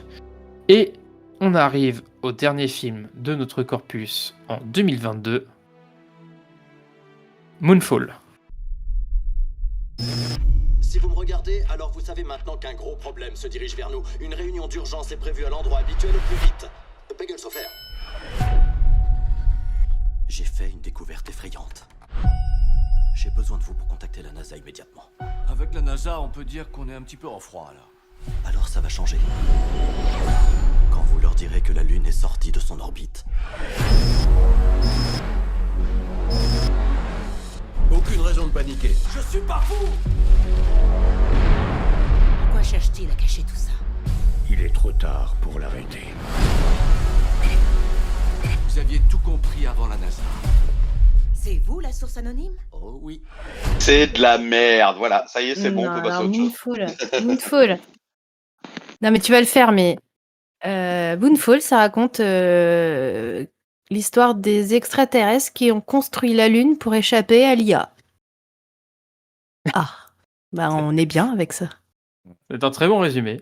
Non, t'as bien résumé. Je suis d'accord. Bon, mis à part que C'est vraiment le sur coup, pitch. mais sur coup, l'IA attaque la Lune, et ce qui fait que la Lune va s'écraser sur la Terre. Voilà. Voilà. Fin du film. Non, mais juste la théorie est vraiment incroyable. Des aliens, enfin, un espèce de nous, en fait, des humains éloignés. Nos cousins ont construit la Lune pour échapper à l'IA. Mais il y a un moment quand même à Hollywood, il y a un gars qui a une table et qui sort ça comme scénario, et il y a personne qui lui dit arrête de fumer. Je sais pas. Parce que derrière, quand même, tu dis d'accord, ok les gars, donc il va falloir qu'on fasse des images où la Lune s'écrase sur la Terre. Donc là, Emmerich fait ouah, trop bien! Et ils font le film. Vraiment, ils le Il font. faut justifier. Ils font le film. Non, mais Et- t'es non, méchante mais parce que l'histoire de Moonfall. ça commence avec Toto Vas-y. Africa, la musique, et puis ça, c'est vachement bien. D'ailleurs, le début du film est encore un repompage de Gravity, mais heureusement qu'on n'a pas cité tous les repompages dans les films de Oui, c'est vrai. Emmerich, parce que la liste serait plus longue que l'émission qu'on est en train de faire. Ouais, Gravity, ouais, complètement. Bah non, bah après, c'est comme tous les films de Emmerich. Il y a un constat qui est fait de catastrophe qui va arriver, mais pas dans 6 mois. Là, demain. Et les personnages que j'ai cités avant vont essayer de s'en sortir. Et évidemment, s'en sortent. Voilà. Bah oui. Alors que. Oui, non, mais c'est vrai Ouais, que sur qu'est-ce qui se Moonfall, passe? je sais pas s'il y a grand-chose à dire sur Moonfall. Pas bien Bon, qu'il c'est se quand même passe. tiré. C'est quand même tiré d'une véritable théorie du complot. Hein. Donc, il n'y a pas que le scénariste d'Hollywood qui a fumé. Hein. Il y a tous ceux qui y croient réellement pour le coup. Je pense qu'ils ont encore plus fumé que le scénariste. Hein. Parce que le Ouais, mais parce scénariste, au qu'il y moins, a je pense plus... il a le mérite de il y pas a y plusieurs croire. théories. Parce qu'il y a la théorie de la Lune creuse et la Oui. théorie comme quoi la Lune a été fabriquée et ce serait un espèce de truc pour surveiller les humains. Il y a Mais qui existe, plusieurs Adeline. théories. Elle existe, celle-là aussi. Hein. Oui, mais c'est pas une seule théorie, c'est ça que je veux dire. Oui, mais t'as la théorie de la Lune creuse, mais généralement, ça va globalement de pair avec l'idée qu'il y a quand même des extraterrestres quelque part. Avant, en plus, c'est tiré en fait d'une ancienne théorie, surtout de la littérature, je crois. Enfin, je sais pas trop d'où ça vient cette idée que la Lune est creuse. Alors, il y a eu ce truc du raisonnement, comme tu le disais tout à l'heure, par rapport à Apollo 11 ou Apollon 12, je sais plus, mais comme quoi ça a amené en fait à une recherche comme quoi il y a des séismes sur la Lune. Bon, ça pour le coup, c'est prouvé. Mais avant ça, il y avait quand même l'idée que sur la Lune, il y avait des peuples qui existaient, et que si des peuples existaient, ils habitaient à l'intérieur. C'était l'idée des Sélénites, tu vois. Bon, après, je trouve qu'il y a une différence entre une lune creuse et une lune avec des grottes. Ce qui n'est pas exactement la même chose, tu vois. C'est une différence aussi entre la Terre creuse, alors que la Terre a des grottes, tu vois. Mais bon. Tu vois ça chez Méliès, dans la Lune, et il y a des gens hein, chez Méliès. Oui, Quand mais ils tu vont vois, dans la Lune, la différence, c'est que moi, chez Méliès, pour moi, ça a toujours été une grotte dans la Lune, mais pas que la Lune entièrement creuse, tu vois. Enfin, tu vois la différence. Il y a aussi Rudolf Steiner hein, qui l'a dit qu'il y avait des habitants sur la Lune, donc franchement. Oui, alors si quelle c'est connerie un- n'a pas dit Steiner pour le coup, mais ça c'est une vraie. C'est pour le coup, à chaque fois qu'il y a une connerie à dire, lui il est pas loin. Mais oui, non, mais c'est vrai, c'est vrai. Mais en fait, souvent l'idée de la Lune creuse, c'est pas juste une idée. Enfin, il y a toujours en fait une idée derrière, encore du ufologique en fait. Hein. Toujours, en fait, on y revient toujours en fait. C'est dingue, les ufologues, ils ont une imagination quand même qui est large et foisonnante. Oui. Pourquoi faut qu'ils arrêtent? Parce qu'ils donnent trop d'idées à Emmerich. Faut qu'ils arrêtent là. Je pense qu'Emmerich, une fois qu'il aura écoulé le stock d'idées des ufologues, il va arrêter quoi. il va peut-être partir sur la Terre plate. Peut-être son prochain. Ah putain, ouais. Prochain film. La Terre se disloque parce qu'en fait, elle reprend sa forme originelle qui est plate. Et là, on voit le monde qui se. Tout plat. Ah, je pense que même lui, quand il a vu la théorie de la Terre plate, il a fait comment je peux l'adapter? Et au bout de 2 minutes, je pense que même lui il s'est dit non mais c'est impossible en fait, on va arrêter c'est là. chaud. Là, il aura dit ouais, c'est chaud. Mais il y a déjà un film, là-dessus qui s'appelle Discworld. Mais c'est pas en lien avec Thierry Pratchett, non? Je connais pas. Ouais. Oui, mais Thierry Pratchett c'est un monde de fantasy. Mais oui, peut-être. Ouais. Mais il existe. Et j'aurais bien vu Roland Emmerich en faire une reprise. Hein. Franchement. Non, mais enfin voilà, donc oui, on retrouve en fait tous les archétypes des films d'Emmerich là-dessus. Encore une fois, le théoricien du complot a raison, et comme tu disais, Adeline, la différence c'est que lui, il a fait ses recherches sur Internet. Woody Harrelson, il avait quand même je crois qu'il disait qu'il avait des contacts, il avait eu des contacts. Mais lui, il a même pas de contacts. On est Après déjà ça, sur un réseau. Ouais. Il fait ses recherches sur Internet, mais il pille aussi des données scientifiques dans le film, dans Moonfall. Je sais pas comment il fait. Mais ce qui est drôle, c'est que, en fait, à partir du moment où il pille des données scientifiques, c'est le moment où le truc devient vrai, en fait. Alors qu'avant, il n'avait aucune raison de penser ce qu'il pensait. Et ça reste un. Enfin, voilà, quoi. C'est que à la différence où Woody Harrelson est un illuminé isolé, même si il a un podcast et il diffuse au travers le monde, c'est des gens qui sont éparpillés dans le monde et qui forment une espèce de communauté mais qui n'ont pas forcément de lien, alors que dans Moonfall, ils agissent concrètement dans le réel et il fait appel à ces espèces de fans pour venir avec lui, et là on se rend compte que ça crée un groupe, on n'est plus sur le complotiste isolé, là on part sur un groupe. Ouais, et j'abonde totalement dans ton sens, puisqu'en fait, ils sont complètement encore. Daniel Jackson dans Saga TG1 est complètement isolé. On a l'impression qu'il n'a pas d'amis, il n'y a pas de gens qui pensent la même chose que lui autour de lui. En tout cas, c'est pas montré.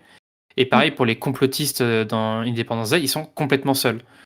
Soit ils cachent leurs idées, comme le père de Levinson, parce qu'il le dit pas ouvertement, ou quand il le dit ouvertement, enfin personne le prend au sérieux, mais en gros c'est un mec sympathique qui a des relations normales, mais pas à travers ça. ou le père, mais pour le coup, qui est dans des relations extrêmement difficiles. Et effectivement, Woody Harrelson, lui, il commence à constituer finalement une communauté autour de sa radio, et là, la communauté devient réelle, devient présentielle, en fait, dans Moonfall. Et ouais, je suis bien vu pour ça, ouais. Et Moonfall est un film qui est sorti en 2002, donc c'est post-Covid. Et on sait tous un peu comment ont 2022. pris les formes de complotisme suite au Covid. Et les choses ont changé. Mhm. Les manières de voir ont changé, etc. Et les organisations sont différentes. Les rapports ont changé. Ouais. Oui, et Ouais. surtout, je pense, la conscience collective de ces mouvements-là a changé, en fait. Mhm. Avant, on les considérait effectivement un peu comme Woody Harrelson, c'est-à-dire des gens un peu seuls, en fait, au monde, avec depuis Internet, des réseaux à eux, mais qui sont encore un petit peu coupés du monde, quoi. C'est ce que tu disais tout à l'heure. Et en fait, là, effectivement, je suis d'accord avec toi, c'est en fait, avec le Covid, en fait, ils ont pignon sur rue, en fait. C'est une idée aussi valable qu'une idée scientifique, quoi. Quand on voit les discours sur les vaccins, Et ils c'est sont des plus discours vus complètement comme acceptés. des illuminés, ils sont vus plus comme des geeks. Ouais. Oui, aussi, C'est t'as vraiment raison. totalement, là, pour le coup, ancré dans l'époque. Alors, c'est drôle parce que ça, je suis pas. Enfin, je suis d'accord pour la représentation dans les films de Emmerich, mais je suis pas sûr que les gens anti-vaccins, notamment ce qu'ils ont montré comme figure, on va dire, comme figure pendant la pandémie, c'était des figures de geeks, tu vois. Je suis Ce pas sera sûr que ce soit peut-être vraiment d'accord avec ce film. ce sera peut-être, si on devait imaginer un prochain film, justement, la figure du complotiste serait certainement très différente chez Emmerich et prendrait Ce la serait Monsieur forme Tout le de Monde, en fait. Monsieur et Madame Tout le Monde. Ouais, on Là est où on d'accord. se rend compte qu'en fait, c'est pas une question, il y a pas un type de personne qui peut être complotiste. En fait, on peut tous être amenés à croire en des théories, etc. Et que ça dépend du contexte, etc. Et ça partirait peut-être plus sur l'idée des bulles de filtre qu'on peut avoir, pas seulement sur les réseaux, mais aussi dans la vie. Et avec un personnage comme ça. Ou peut-être ce serait carrément le personnage complotiste qui serait, entre guillemets, le héros du film. Plus je sais pas. Parce que même tu vois, sur ce personnage-là, je trouve qu'il est un peu, en fait, finalement, même après le Covid, il est un peu en retard, en fait, sur cette représentation-là, je trouve. C'est pour ça aussi que Moonfall, je pense que après le Covid-19, plus personne ne se représente le complotiste de cette manière-là, quoi. C'est-à-dire un geek puant, entre guillemets. Je suis désolé, c'est un peu l'image, hein. Qui va faire ses recherches sur Internet. C'est plus du tout l'image qu'on a des complotistes après le. Enfin, en tout cas, j'ai l'impression après le Covid, quoi. Et je trouve qu'il a la masse là-dessus. Pour faire simple, la Lune est une mégastructure. Vous voyez? Énorme! Et artificielle. Ceux qui ont construit cette chose incroyable doivent penser qu'on est une espèce lamentable. Enfin bon, faut pas trop me lancer sur les éclipses. Elles ne sont possibles que parce que la Lune est exactement 400 fois plus petite que le Soleil et exactement 400 fois plus proche de la Terre. Est-ce que l'un de vous sait pourquoi? C'est parce que la Lune est une méga structure? Oui, c'est bien, il y en a au moins un qui suit. Je vais vous expliquer un truc. Quand Apollo 12 a largué son réservoir vide, l'impact a fait résonner la Lune comme une cloche. Bon! Ça a duré pendant des heures. Et vous savez pourquoi? Parce que cette foutue Lune est creuse. Mets ça dans la poche et ton mouchoir par-dessus. Bonjour. Je suis Brian Harper. C'est moi qui suis censé faire la conférence. Dr. Casey Osman, méga structuriste. C'est un honneur. Pardon, qui êtes-vous? J'ai fait une découverte de dingue. Il faut que vous m'introduisiez à la NASA immédiatement. Je suis pas en super bon terme avec la NASA ces derniers temps. Mais ça va changer. Quand vous leur direz que la Lune est sortie de son orbite. Ah oui. Ouais. Après, je sais pas quand ce film a été mis en production. Si ça se trouve, en fait, c'est pas un film post-Covid, si ça se trouve, c'est un film qui a été fait avant, qui est sorti après, mais bon. je sais pas du Ça, tout. c'est possible. Ouais. Mais ça, c'est parfaitement possible sur la rédaction du scénario. Mais alors, attends, c'était combien? C'était 2018, je crois, celui d'avant. Donc, c'est possible que. C'est possible que oui, soit effectivement ça, c'est-à-dire que le scénario ait été écrit bien en amont, et puis que. Après, ah oui, Midway 2019, tu vois. Ouais, à voir. Après, En 2022, dès on est quand même que 2 ans après le Covid. Hein. c'est surtout sur Internet, sur les réseaux où les gens communiquent et partagent, là, on est toujours dedans. Là, il n'y a pas Oui, de. là-dessus, oui. Pour moi, c'est. Après, il nous représente aussi une communauté complètement pareil. En fait, on est toujours sur un peu les personnes un peu. Alors, lui, un peu moins. En fait, même dans son aspect complotiste, il paraît très raisonné, très structuré dans sa pensée, être capable de justifier sa pensée, être très sérieux là-dedans. Et Oui. il n'est pas antipathique. Enfin, il est pas antipathique. Tu vois, par contre, toutes les personnes qui sont dans son réseau sont vraiment décrites comme des personnes complètement à la masse Oui. et Alors après, mince et ouais. Marginal. Marginal. Merci Jean. Ouais, ouais. Je l'ai posté sur tous les réseaux. Pourquoi ces idiots de la NASA ne voient pas le vrai problème? Parce qu'ils n'ont manifestement pas lu les travaux du célèbre cosmologiste Carl Sagan, où il affirme qu'un satellite naturel ne peut pas être un objet creux. Bah ouais, moi aussi je dis ça depuis des années, Dr. Haussmann. Oui, mais ça nous aide pas là pour l'instant, Ziggy. Cette salle est remplie des personnes les plus intelligentes et les plus visionnaires au monde. Nous savons tous que la Lune est un objet artificiel, ok? Il doit y avoir un moyen de le réparer, alors réfléchissez. Sortez des sentiers battus. Oswald l'a fait. Putain, s'il te plaît, Gary, pas maintenant. nous, on les appelle complotistes, mais en fait, il n'y a pas de complotistes dans les films de Emmerich. On dit ça depuis le départ, mais il n'y a pas de complotistes, puisqu'en fait, tous ces gens ont raison dans tous ces films. Il n'y a pas de personnage qui émet des théories foireuses et qui s'avèrent fausses. Ouais. C'est toujours des personnages qui ont raison. Oui, mais alors la différence que je ferais dans les films d'Emmerich, c'est qu'il y en a qui ont raison pour de mauvaises raisons, et il y en a qui ont raison pour de bonnes raisons. Et ça, c'est la distinction que je ferais entre le personnage du scientifique et le personnage du complotiste dans l'imagerie que propose Emmerich, tu vois. Alors, je sais pas si j'applique vraiment Dans une vision qui Moonfall, est ça se logique, confond. Ça se confond puisque le gars qui se dit, il se dit scientifique et il s'allie à un scientifique et qu'à la fin, où il avoue qu'en fait il est rien, mais comme tu dis, il est ultra structuré. D'ailleurs, il parle de méga structure. Et il est méga structuré. Ouais. je veux dire, il est quand même présenté comme faisant partie de la communauté scientifique. Il se Lui, présente il se comme vend, tel, il mais se voit comme ça. Oui, mais nous, on n'est Parce pas que dupes c'est un quand on mec regarde quand le film, même on sait qui- très bien qu'il n'est pas scientifique. Oui, mais je veux dire, dans l'idée, il ressemble plus au personnage du scientifique de Stargate, tu vois. Dans l'idée, c'est Oui, pas on un reboucle un gars peu avec ça. Ouais. qui Et est un enfin- peu fou, qui croit à plein de théories, le gouvernement, le machin, le truc. Non, lui, c'est que lui, il a bossé sur un sujet et qu'il a vu ça et il sait qu'il a raison. Ouais, à voir. En tout cas, dans Stargate, Daniel, il a vraiment un doctorat, ce qui le rend vraiment, entre guillemets, sérieux d'un point de vue universitaire, et le fait qu'il ait accès à des conférences, même si on se fout de sa gueule, mais il a accès à ça. Et lui, il est complètement marginal à côté. Il fait des conférences, mais avec 2-3 glandus Oui. complètement marginalisés. Ça, c'est quand même, tu vois, il le représente bien comme étant un monde particulier. C'est pas qui est opposé et qui est opposé en fait au monde de la NASA pour le coup.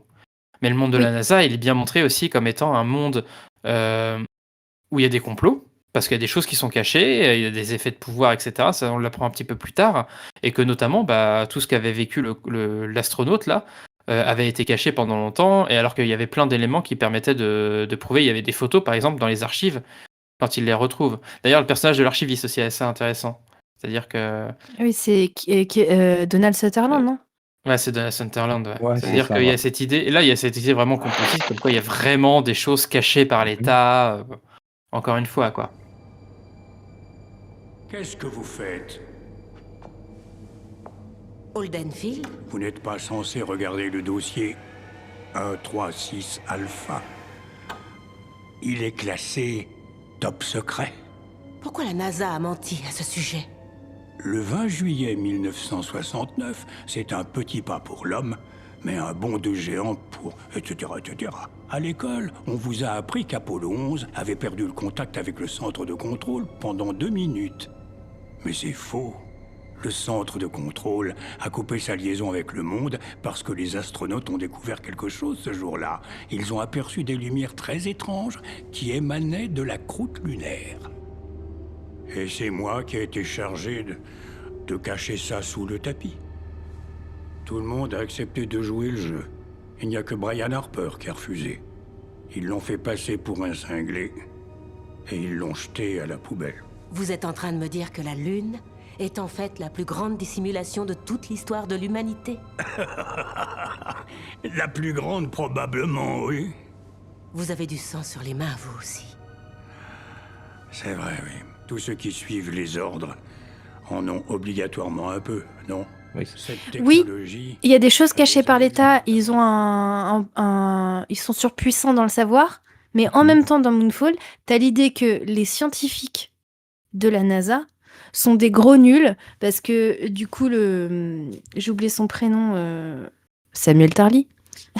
Il leur dit, mais ils ont oublié de prendre en compte la masse de la Lune pour calculer leur trajectoire orbitale. Et là, tu fais, Ah oui, quand même. c'est scientifique de la NASA et genre ils ont pas pensé à ça.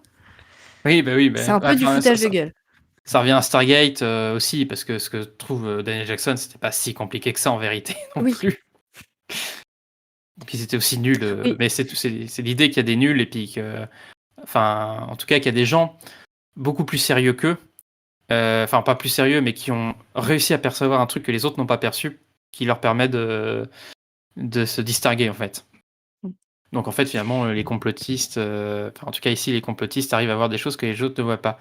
Et là on revient sur le domaine de la science, et ce qui est drôle c'est quand tu es plus du domaine de la politique, par exemple dans 2012, tu vois.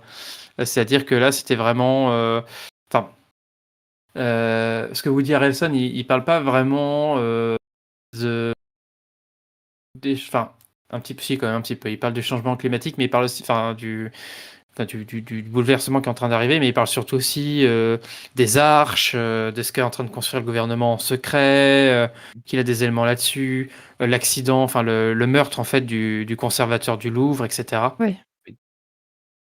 Qui sont des trucs qui relient entre eux pour montrer qu'en fait il y a bien un complot à l'échelle mondiale pour survivre à la fin du monde, et que la plupart des gens ne sont pas au courant, quoi. Il y a autre chose d'intéressant dans Moonfall, mine de rien, c'est que le personnage, il faut que je retrouve son nom, je ne vais pas l'appeler Samuel Tarly pendant toute l'émission. Comment Pas Brian, il non, s'appelle c'est pas lui. Casey Sonny. Osman. Ah non, Casey c'est Osman. Casey, en fait, il passe son temps à comment dire, à vanter les mérites de Elon Musk. Oh putain, oui, c'est vrai. Et là, j'ai fait ah oui, c'est daté parce que Oui, on je me était suis dit la resté même à chose. l'époque sur une image d'Elon Musk, ouais, un gars, SpaceX, nanana. Bon, ça, là, oui. Dans le contexte actuel, personnage qui sort ça, aïe. Ouais, et puis après aussi, il Ah en oui, fait c'était avant, ça. Hein. Ça, c'était vraiment avant, là. Hein. Et aussi, avant qu'il tu vois, distribue les cœurs à tout le monde. Ouais. Et en fait, il en fait toujours de ces complotistes, il en fait toujours des personnages qui sont un peu marginaux, bon ça c'est clair, mais c'est toujours des personnages attachants aussi. C'est-à-dire qu'ils ont raison, mais en plus, ils sont sympas. Alors peut-être moins pour Woody Harrelson, qui paraît vraiment un peu Ah, mais il vraiment est taré drôle. dans... Il est drôle, Oui, il est ouais. drôle, ouais. Mais il paraît pas sympa, tu vois. Encore que. Tu dis, il livre des informations qu'il ne serait pas obligé de livrer. Mais par exemple, tu prends... déjà, il y en a un... Daniel Jackson, ce qu'il qualifie, c'est qu'il est sympathique, quoi. C'est vraiment quelqu'un de gentil. Tu prends sur... et d'ailleurs, il est opposé à Jack O'Neill, qui lui est beaucoup plus brut de pomme. Pour le coup, c'est vraiment les deux faces de la pièce, quoi. Les complotistes dans Independence Day sont aussi... Alors, peut-être moins le père qui est pas sympathique, mais il se sacrifie, en tout cas, il se rattrape comme ça. Et le père Levinson, pour le coup, lui, c'est vraiment le mec sympathique qui balance des trucs comme ça, mais c'est pépé, on l'aime bien, tu vois, c'est un peu ça, quoi, l'idée. Et pareil, donc sur Levinson dans 2012, qui a moins ce côté sympathique, je pense, mais là, par exemple, Casey, c'est quand même quelqu'un qui est gentil, si tu veux. C'est vraiment la bonne personne aussi, c'est la bonne patte, quoi. Tu vois, c'est toujours des personnages que tu apprécies dans les films, quoi. Peut-être juste le personnage de Woody Harrelson que je mettrais de côté, mais là-dessus, il en fait toujours des personnages sympathiques, pour le coup. C'est pas des antipathiques, quoi. Donc il y a ça aussi, cette figure chez Emmerich, elle est quand même globalement appréciée, quoi. Parce que là, on parle vraiment d'un archétype et d'une représentation, en fait, en vérité. Plus que de, enfin voilà, c'est ça qui nous intéresse ici, quoi. Comment est-ce qu'ils sont représentés dans son cinéma? C'est le personnage que je préfère dans le film, je crois, avec recul. Le Bah, c'est le complotiste dans personnage qui a Moonfall, peut-être plus de relief, en fait, ouais, parce ouais, que sincèrement, ouais. Donc quand tu vois à la fin les du autres, film, tu vois le plan final à la fin, comment il finit. je me rappelle même plus. Tu sais, il se retrouve dans la lune, en fait, et puis, il se sacrifie, encore une fois, Ah oui, et il reste dans la lune, ouais. puis Il il se voit sa sacrifie, ouais. il voit sa maman, puis il voit le chat, je crois. Cette Ah, fois, il alors ça, sourit Autour de parce lui. que Oui, c'est il ça. reste pour l'éternité dans la lune. C'est terrible. Exactement, c'est terrible. putain, en fait, je suis en train de dire, mais ils sacrifient toujours, en fait, les personnages complotistes Ouais. chez Emmerich. Il y a quelque chose. Toujours. Tout le temps. Oui, j'ai parlé du sacrifice profit de la collectivité, mais je crois que oui, à chaque fois, Ouais. le complotiste, il Il est dedans. passe. Mais pas toujours au profit de la oui. communauté, pour le coup. Parce que Daniel Non, Jackson, pas en dans fait, Stargate, mais Stargate, bon, Ouais. c'est les prémices. Il n'a pas encore fixé son schéma narratif. C'est un espèce de Cassandre, c'est-à-dire que c'est lui qui connaît la vérité, mais il a le malheur que personne ne le croit. Exact. Et il Ah finit bah, c'est tous les sacrifié. là, pour le coup, c'est tous les complotistes chez Emmerich, pour le coup, et les Cassandres. Ouais. Bien vu. Mais après, oui, ils se sacrifient tous, c'est-à-dire, en fait, ça montre aussi qu'ils sont pas à leur endroit et qu'il faut mieux qu'ils soient ailleurs parce qu'ils sont pas acceptés là où ils sont, en fait. Il y a cette idée-là, quoi. Mis à part, je mets vraiment à côté le père de Levinson, pour le coup, dans Independence Day. Mais Oui, mais c'est le père- pilote. Le pilote, Le oui, par pilote exemple, se sacrifie. Ouais. Se sacrifie. Moi, j'appelle ça un peu des sacrifices christiques. C'est ce que tu retrouves dans la Bible avec le sacrifice de Jésus pour tous les péchés du monde, quoi. Là, tu le Pour sens sauver bien. l'humanité. Ce qui n'est pas le cas pour Woody Harrelson, pour le coup, parce que lui, il se sacrifie vraiment pour rien.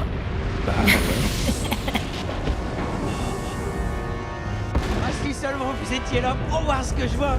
Si seulement vous étiez là avec moi. Ah ouais, mon joli.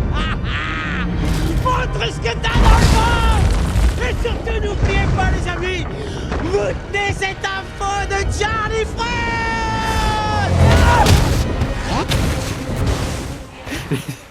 Lui, pour le coup, c'est pas du tout un sacrifice christique, c'est vraiment un sacrifice débile, quoi. Bah, il est content. Enfin, en même temps, il sait qu'il va pas pouvoir s'en tirer, mais. Il est plutôt mais content ce qui lui arrive à la fin. Ouais. Faut voir ça Hein comme ça. Il est content à la fin quand tout explose, hein, si tu regardes bien. Ouais, finalement, il est Ouais. content d'avoir raison, Ouais. quitte à se sacrifier pour, ouais. Et c'est ça. Mais c'est vrai qu'après, oui, on peut plus se rapprocher, en fait, le personnage d'Independence Day avec le personnage de Casey dans Moonfall, où les deux vraiment font des sacrifices pour le bien commun, quoi. Ouais. Et Il y a finalement, autre chose de- ça rachète peut-être une conduite aussi, mais. Je suis en train de penser à un autre truc aussi dont on n'a pas parlé. Vous allez me dire, oh là là, si on parle de ça, on n'a pas fini. Mais la mise en scène des médias et la manipulation des images aussi dans les films, qui est importante, mais qui, pour moi, fait partie de brouillage de discours d'Emmerich, quoi. Parce qu'en fait, c'est comme avec les gouvernants, il dit un peu tout et son contraire, quoi. Sur les médias, j'ai pas trop fait gaffe sur les médias, je t'avoue. Bah, il y a beaucoup de reportages, des journalistes, des images télé qui sont qui servent au récit. Tu vois souvent les infos.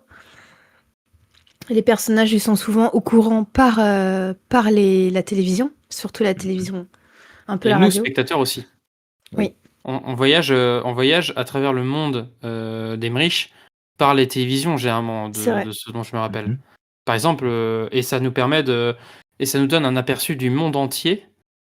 C'est aussi une facilité scénaristique, c'est-à-dire quand on nous montre, je crois, tous les vaisseaux d'Independence Day dans le monde, on passe par la télévision, par exemple. Ouais, c'est ça. Toutes les Et capitales. dans certains films, alors je pourrais plus dire lesquels parce qu'ils se mélangent un peu dans ma tête, mais il y a cette idée que voilà, les gouvernants veulent pas prévenir les gens qu'il y a une catastrophe à venir pour pas créer d'émeutes. Et donc mentent au travers des médias, font passer des messages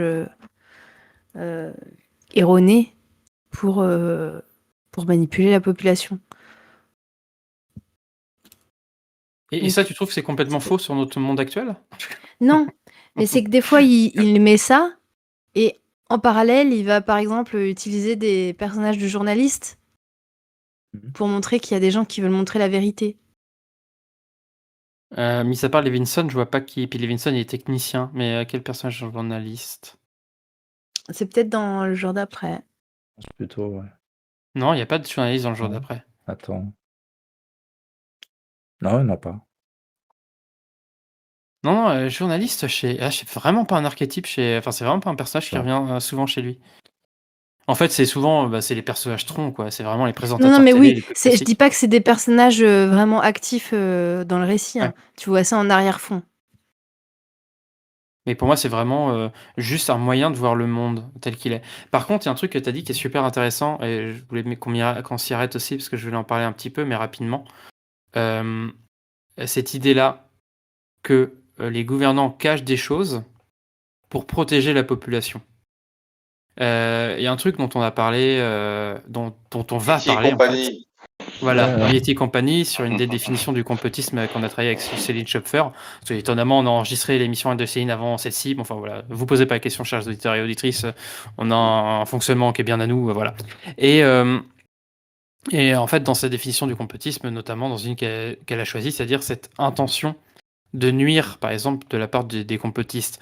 Ce qui est un peu retiré, enfin, à nuancer, de la part des politiques. Parce qu'effectivement, si les politiques dans Independence Day décident de ne pas prévenir, c'est pour éviter les situations de panique. S'ils décident de ne pas le faire dans 2012, c'est effectivement aussi pour éviter la panique et pour mettre toutes les chances du côté de l'humanité pour réussir à s'en tirer. Et je sais plus quelle T'as heure justement des sur son dialogues emploi. entre journalistes et Maison Blanche dans Independence Day. Où t'as les journalistes qui comprennent, ils parlent avec la Oui, la secrétaire du président, où elle leur donne des la salle de informations. conférence. Puis eux, ils disent ouais, c'est ça, bien sûr, vous nous mentez. Et puis elle derrière a dit je leur ai dit ça comme élément de langage, etc. CNS vient d'émettre l'idée que nous dissimulons un nouveau type d'essai nucléaire dans cette affaire. Eh bien, dites-leur de continuer s'ils tiennent vraiment à être ridicules. La NASA m'a collé aux fesses toute la matinée, ils veulent connaître notre position. Notre position officielle est nous. Nous n'avons pas de position officielle. Connie, qu'est-ce qui se passe ici? Voyons, messieurs, vous croyez que je pourrais vous cacher quelque chose? Sans aucun doute. Oui, absolument. Quoi? Je ne Revenez nous vous donner entends des pas. informations. Au moment où nos satellites ne sont plus très fiables, est-ce qu'il serait possible que cette chose mystérieuse ne fasse que passer? Si elle ne fait que passer, lançons quelques missiles intercontinentaux pour la faire exploser dans le ciel. Et multiplions le nombre d'objets dangereux qui nous tomberont dessus. Nous ne savons pas encore à quoi nous avons affaire pour porter le moindre jugement intelligent. Heureusement, la presse invente sa version des choses pour l'instant. Mais ça ne durera pas. Ouais. Et en fait, je vais revenir sur cette idée-là, en fait, qui est une idée extrêmement, mais alors, perfide, enfin, qui est là, mais partout, notamment dans le cinéma américain et dans la pensée américaine en général. C'est l'idée de l'homme est un loup pour l'homme. C'est une idée que vous avez sans doute déjà entendue, c'est-à-dire que si on revient, entre guillemets, à l'état sauvage, entre gros guillemets, c'est-à-dire si toutes les institutions de l'humanité s'effondrent, l'homme ne va que, en fait, s'autodétruire. Et ça, c'est un truc qui a vachement été aussi mis en avant lors du cyclone Katrina, parce que les médias avaient vachement joué là-dessus, notamment les médias américains adorent jouer là-dessus, pour faire du sensationnalisme, c'est-à-dire montrer, quand il y a une catastrophe, montrer des scènes de pillage, etc. Et ce qu'on sait sur l'analyse de ces situations-là, c'est que dans des situations de catastrophe comme ça, en fait, il y a énormément de choses qui se mettent, de soutien, de solidarité entre les populations, qui ne sont pas mises en avant, en fait, par les médias.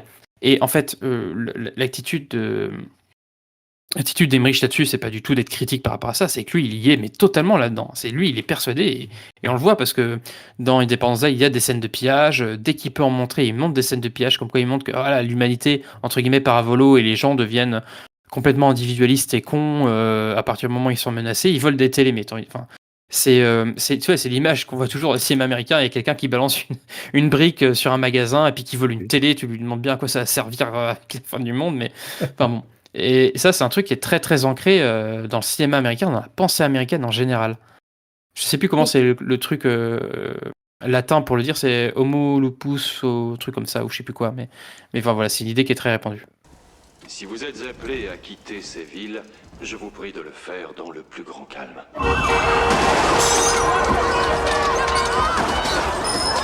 Qu'est-ce qui se passe? Excusez-moi, attention! L'arrivée des visiteurs extraterrestres a causé plus de 10 000 accidents de voiture en quelques secondes. Ouais, Vas-y, bah Ali, vas-y. tu prends n'importe quel film de zombies, quoi qu'il arrive, ils se détruisent la tronche. Les humains. Tu prends n'importe quel film post-apocalyptique américain, Mhm. il doit y avoir des contre-exemples évidemment, mais tous, ils montrent quoi? Les survivants qui s'entretuent. Ça va toujours que comme ça, où ils sont tous armés jusqu'aux dents, etc., etc. Vraiment, vision très très américaine. Alors, avec la petite différence que souvent dans le post-apo, t'as des communautés quand même qui se reconstituent. Mais c'est Oui, sûr mais que ils c'est se des communautés détruisent qui se entre tapent eux. dessus. Oui, Voilà. on est d'accord là-dessus. Mais tu vois, c'est. Avec des renégats, des fous furieux qui se baladent, et du coup, Oui, c'est c'est un ça. monde C'est surtout sauvage, ces ça images-là, court au tu vois. Far West, etc. Comme la Oui, route c'est ça. avec. The Comme la Road. route avec. Comment Oui. il s'appelle là, le roi dans Ah, Le Seigneur des Anneaux là. merde. Viggo Mortensen. Viggo Viggo Mortensen, Mortensen, voilà. Très bon Et film. ta locution latine, c'est Homo homini lupus est. D'accord. Voilà, c'est ça. C'est exactement ça. Ah, je la sors. Merci Wikipédia, comme dirait l'autre. L'homme est le pire ennemi de son semblable. On pourrait traduire ça en. Voilà. Et qu'il y a un truc qui sociologiquement ne se vérifie pas du tout, en fait, en vérité. Et qui, en fait, surtout dépendent, en fait, dans quel contexte, en fait, on est. Et le contexte américain étant un contexte extrêmement violent et individualiste, il y a des comportements comme ça. Mais ce qui est drôle, c'est que même dans ces sociétés-là, quand les institutions s'effondrent, les actes de solidarité, en fait, prennent le pas, en fait, sur les actes, en fait, de violence. Et ça ne veut pas dire qu'il n'y aura jamais d'actes de violence, hein. C'est pas du tout ce que je dis. Mais c'est je que peux te donner aussi un la exemple, représentation médiatique de tu vois, ça aux est Éta- complètement biaisée. Vas-y, Jérôme. tu vois, aux États-Unis, tu dis que la mentalité américaine, mais j'ai un contre-exemple. Parce que tu vois, quand il y a la période des tornades qui passe, tu vois c'est souvent vrai. les médias qui passent la solidarité entre les habitants qui ont Ouais. vécu ce phénomène à travers les dégâts et les morts. Et ça, par contre, les médias, ils le montrent bien à la télé, quoi. Alors peut-être que la différence, c'est que la différence entre la Nouvelle-Orléans et là où il y a Oui. des tornades n'est pas forcément sur le même type de population et sur les mêmes Non, mais types de préjugés. je suis d'accord avec toi, mais bon, tu vois, c'est intéressant de voir aussi que là, il y a quand même de la solidarité, mais là, par contre, ils le montrent, c'est vrai. Ouais, mais parce que je pense qu'il y a un biais, ce qu'on appelle un biais de l'endogroupe, c'est-à-dire que les personnes qui sont perçues comme ton groupe, tu vas les valoriser, et les personnes que tu considères comme n'étant pas ton groupe, c'est-à-dire comme par exemple les Afro-Américains de la Nouvelle-Orléans, tu vas les considérer comme un exogroupe, et en fait, tu vas les considérer plus comme une menace, alors qu'ils sont américains aussi, hein, que comme. Oui, bien sûr. Et, Mais et après, là-dessus, on pour les tornades, c'est un épiphénomène, hein. Par rapport à un ouragan, c'est totalement différent. Parce que les tornades, c'est plus à des endroits précis dans une région. Qu'un ouragan, c'est plus vaste. Et puis surtout que kilomètres. l'ouragan Ouais. Et surtout, je pense Ah la oui. différence aussi, c'est que l'ouragan Katrina, il avait vraiment, mais ça avait tout détruit, quoi. Enfin, il y avait plus d'accès à l'eau. Enfin, c'était entre guillemets, ce qu'on appelle entre guillemets une zone de non-droit où il n'y a plus aucune Ouais, un institution abandon qui a total, survécu, ouais. quoi. Un abandon Je pense que les total, tornades, ouais. c'est un peu différent. Oui. Et donc, c'était vu comme dit Adeline, parce que je pense que cet imaginaire-là, mais il est ultra présent chez les Américains, c'est l'imaginaire du Far West, quoi. Ah C'est-à-dire de la petite communauté qui est menacée par tout ce qui l'entoure, c'est-à-dire les bandits et les Indiens, quoi. Mais tu prends The Last of Us, on est dans cet univers-là. Tu prends Walking Dead, c'est pareil. Tous les films post-apocalyptiques et séries, etc., sont sur ce même mode. Il faut remonter peut-être dans les années 60. Je pense par exemple à la version avec Vincent Price. Le jour d'après. Non. Le jour où la Terre s'arrêta. Un homme et son chien. Ah non, Je sais d'accord. plus le titre en français. Quoi de film C'est un Ça parle de film. quoi, le film? C'est un mec, voilà, c'est plus dans l'idée de. Il est tout seul sur Terre en tant que survivant et tout. Donc, t'es dans d'autres considérations. Le film ne parle pas de survivre, en fait, il parle d'autre chose. Mais il y en a très peu. Oui, alors il date. Aujourd'hui, quand tu fais du post-apocalyptique, on est sur il y a des survivants, puis il y a des gentils, il y a des méchants, et puis en fait, ils vont tous s'entretuer. 28 jours plus tard, c'est un peu ça aussi. il y a 28 ans plus tard qui sort au cinéma en ce moment. Ouais, moi je pense que c'est sur le même mode. Ça m'étonnerait qu'il y ait la paix sur la planète. C'est clair.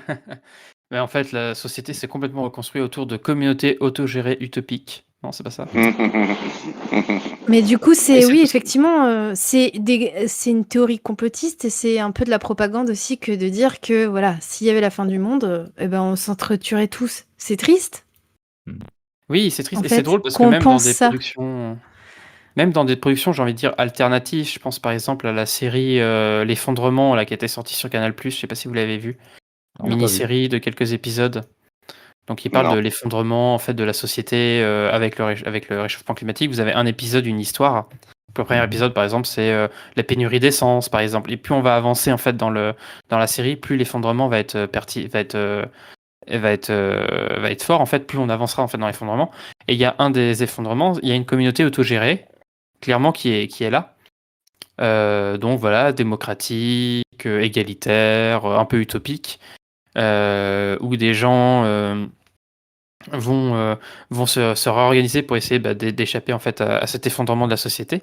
Et même là, en fait, il y a des gens qui vont arriver dans cette société-là, qui vont être acceptés dans cette société-là, qui vont complètement la faire s'effondrer en fait.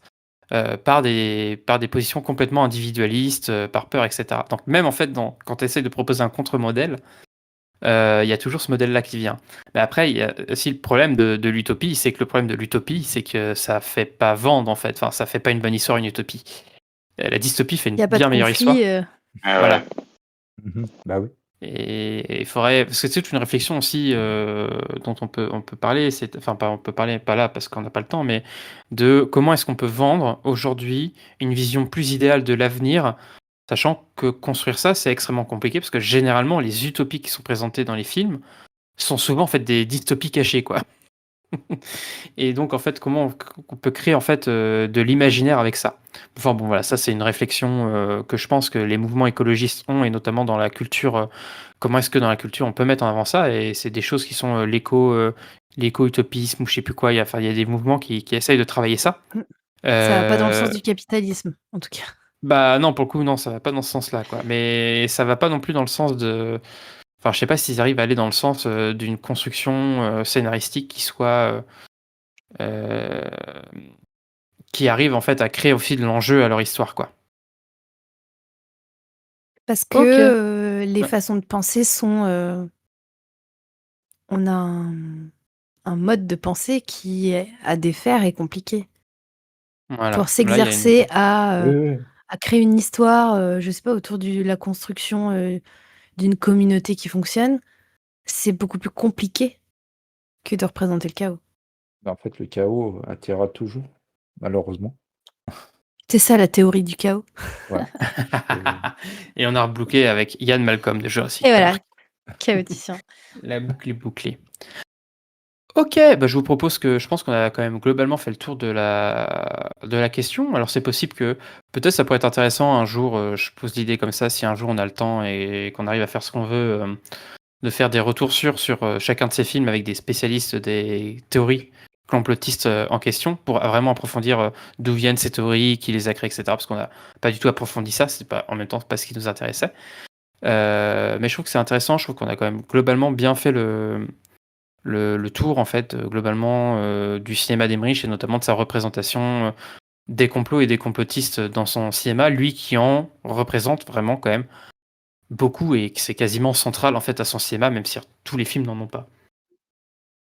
Alors juste pour finir peut-être là-dessus, Emmerich aujourd'hui il a sorti une série en 2024 qui s'appelle attention mon super accent anglais, Those About to Die, qui est apparemment une série oui. donc Nul. Peplum. Moi je l'ai pas vu. Ah d'accord, ok. Ça raconte quoi? Alors, vas-y. Ça raconte l'histoire d'un mec qui est un peu dans des magouilles et qui gravite autour des spectacles de gladiateurs. Et il a une entreprise, une espèce de taverne, et il fait des paris comme des paris sportifs. Là, c'est des paris sur qui gagne les combats et tout ça. Et donc, on va suivre ses aventures.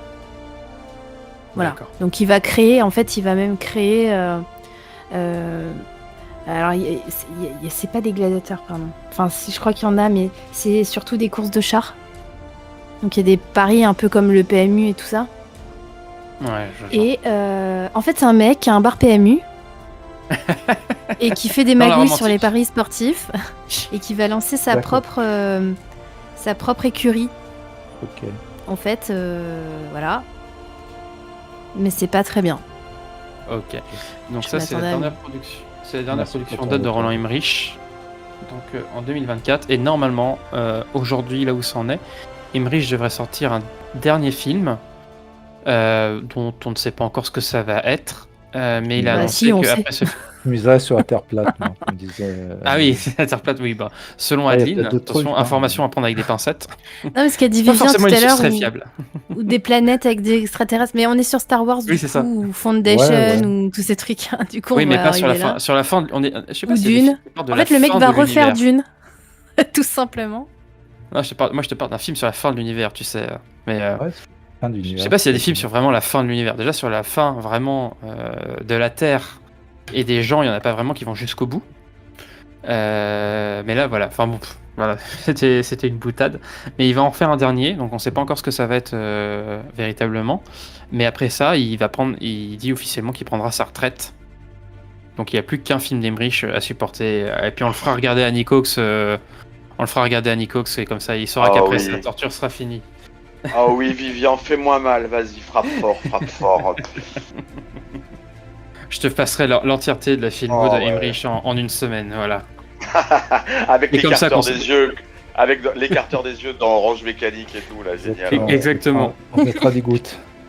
On te mettra les gouttes à tour de rôle. Et après, tu verras, tu deviendras bien sage, Nico. Ouais. Ok, Bien donc, sage, bien obéissant. Et j'aurais moins de problèmes si je l'étais. Donc merci à tous, chers auditeurs et auditrices, de nous avoir suivis sur ces, Moi, j'ai un mot sur de la ces fin. émissions. Ah, t'as un mot de la fin? Bah vas-y, écoute, Ouais, Aline, j'ai un je mot de la reprendrai fin. après. Parce qu'on a listé plein de théories complotistes, etc. Il y en a dans tous les sens. On n'a même pas été exhaustif parce qu'il y en a plein, comme on a dit. Il y en a qui se regroupent, etc. Notre pays, notre Dieu, que vous soyez chrétien, bouddhiste, musulman ou même rasta, dès demain nous ne ferons plus qu'un. Charlie, Jackson. Ouais. Mais qu'est-ce que tu fous ici? Je te croyais cané. Non. Où sont les vaisseaux spatiaux? Non, écoute, jamais t'arriveras à temps. On a un avion, t'as qu'à venir avec nous, mais il faut partir tout de suite.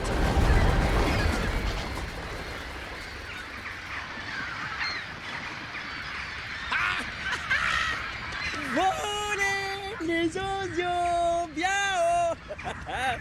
C'est ta gauche. Où elle est cette carte? Où elle est, Nous bon sommes en sang? direct avec Qu'est-ce un qu'on s'en fan tape? déchaîné. Où elle est cette carte? Concentre-toi un peu, dis-moi où elle est, Charlie. Elle est dans le camping-car. Où exactement? Section cartes et plans, c'est sur D'accord. l'étagère. Complot divers, classification décimale de Dewey, quelque part entre Roswell et Marilyn Monroe. Mais il y en a quand même une qui est pas dite dans le film, mais qui du coup transparaît quand même et qui me fait un peu marrer. Celle comme quoi, et qui est assez répandue, que en fait le cinéma de fiction fait beaucoup de films sur notamment les aliens pour préparer les masses pour le jour où les aliens débarqueront vraiment. Et du coup, mais il le fait pas exprès peut-être, mais Ça, j'y une crois. énième théorie. Ça, j'y crois, moi. Celle-là, j'y Celle-là. crois. Donc je me disais, bah il le dit pas ça. Il y a pas un de ces persos qui dit ça à un moment que le cinéma hollywoodien prépare les masses à l'arrivée des extraterrestres. Et là, Non, on peut parce que j'aurais relevé. enchaîner encore 1 heure sur le paradoxe de Fermi et la boucle est bouclée. Ah ouais, mais non, on va connaissez- pas rentrer là-dedans. Vous connaissez le paradoxe de Fermi? Non, c'est bon, Nico, on va pas rentrer là-dedans. Oh, Non, on juste fera ça juste en autrement. une phrase. Juste en une phrase. Je sens que la phrase va durer longtemps. C'est un astrophysicien Avec la définition de l'esprit critique de 14 italien. lignes. Oh putain. Non, c'est un astrophysicien italien qui a expliqué que s'il y avait une civilisation qui avait ne serait-ce qu'1 million d'années, ce qui est rien à l'échelle de l'univers sur nous, et ben, elle aurait construit des vaisseaux, elle coloniserait toutes les planètes autour d'elle, et si elle était dans notre galaxie, elle serait déjà à nos portes. Donc c'est voilà, c'est un petit théorème qu'il a mis au point en disant bon, voilà, si s'il y avait une autre forme de vie en avance sur nous, elle serait déjà à nos portes. Est-ce que, Jérôme, toi, tu as un mot de la fin? Ouais, un film à conseiller par rapport on va dire aux archétypes de construction de Roland Emmerich, des films catastrophes. Peut-être que vous l'avez vu, le film. C'est The Wave. Je sais pas si ça vous dit quelque chose. Un film norvégien. The Wave, ça n'a rien à voir avec la vague. Non, il doit être de 2015, je crois, le film. Et c'est tiré d'une histoire vraie. C'est en Norvège. C'est un bout d'une montagne qui s'est effondré. Je l'ai vu. Ah, bah, tu l'as vu. Non, Et c'est pas un skieur, c'est pas ça? non, c'est un bout de montagne. Et ça s'est passé dans les années 60, je crois, en Norvège. Et ils en ont fait un film. Et ça reprend un peu les archétypes qu'on retrouve de ce qu'on a parlé tout à l'heure sur les films de Roland Emmerich. Une histoire de père, de famille, de plein de choses. Mais le film est bien. Mais Moi, j'ai bien aimé. c'est Il pas a un de la film qui se passe concurrence. avec un skieur qui voit une montagne s'effondrer et en fait ça le traumatisme et il est dans un hôtel avec sa famille, c'est pas ça? Si, c'est ça. Et Ah en non, fait, ouais, il je l'ai est... vu. non, ça c'est Tu l'as vu? ça c'est Snowthérapie. C'est Ruben Östlund, Ah, Snowthérapie. Snowthérapie, Ah c'est bon? ça. Ah bah ça ressemble alors. C'est pas la Ouais, même chose. j'en parlais avec Vivien aujourd'hui justement, Ah bah, Snowthérapie. moi, je le connais pas celui-là. Ouais, bah c'est le film qui a révélé Ruben Östlund sur la scène internationale. Il avait fait un film suédois qui s'appelait La Suède dans le titre avant. Je me rappelle plus exactement le nom du titre. Et après il a fait Snowthérapie qui est tourné en France, qu'il a révélé. Et après il a fait les deux chefs-d'œuvre qui ont eu une palme d'or chacun, The Square et Sans filtre, Triangle of Sadness en anglais, qui sont des bijoux. Et alors, Vivien, faut vraiment que tu fasses l'effort. Ça, c'est vraiment des films à ne pas manquer. Je note. Après, ils ont fait un autre film, c'est Earthquake, c'est un tremblement de terre. Voilà, ça reprend à peu près les mêmes, mais je le trouve moins bien. Je préfère le Ça premier. ressemble vachement à du Emmerich, par contre, non Il y a des, Bah, ouais, c'est il y du a des film choses qu'on catastrophe. retrouve. Ouais, on retrouve des choses.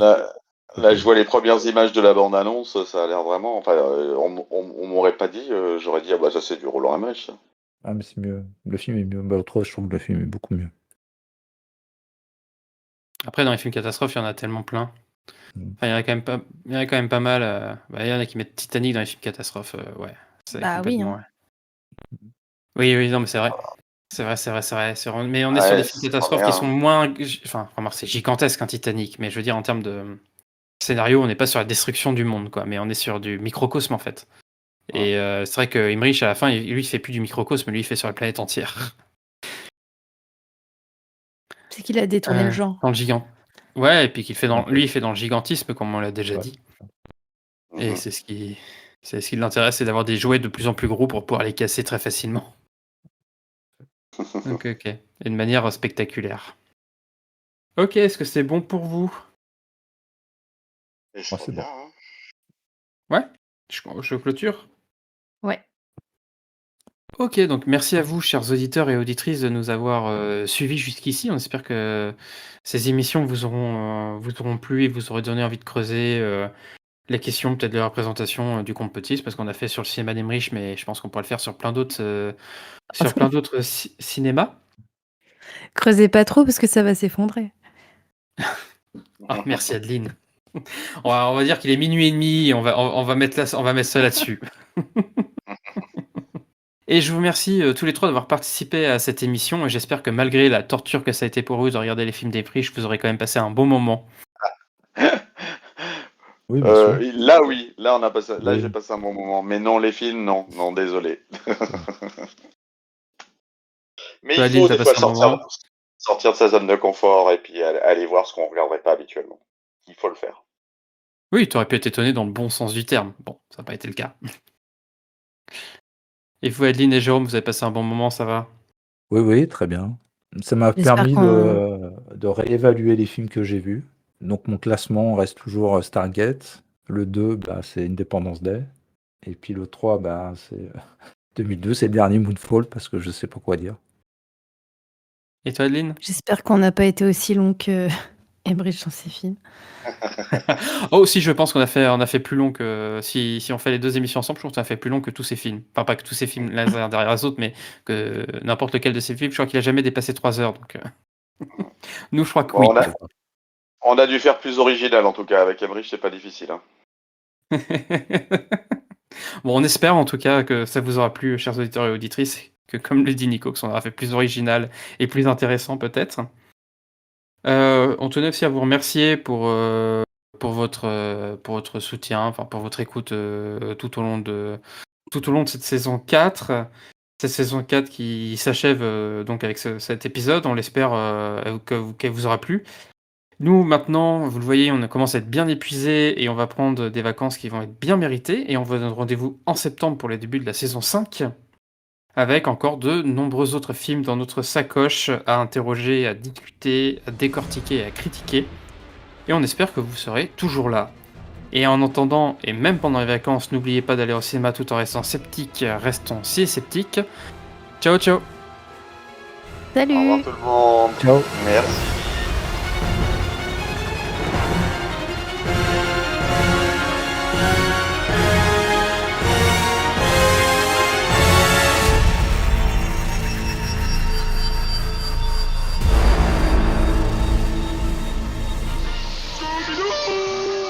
Fabriqué en laboratoire aux États-Unis. Je m'intéresse qu'aux faits. Des accusations extraordinaires exigent des preuves. La révélation de chef. Les faits, C'est c'est comme notre la plus fourmi grande du arme Coca-Cola contre la classique. superstition, Et on contre rajoutait des l'ignorance choses dedans. et la tyrannie. Comme scientifique, Les astronautes le savent que la Lune est creuse. Ils ne peuvent pas parler. C'est évident.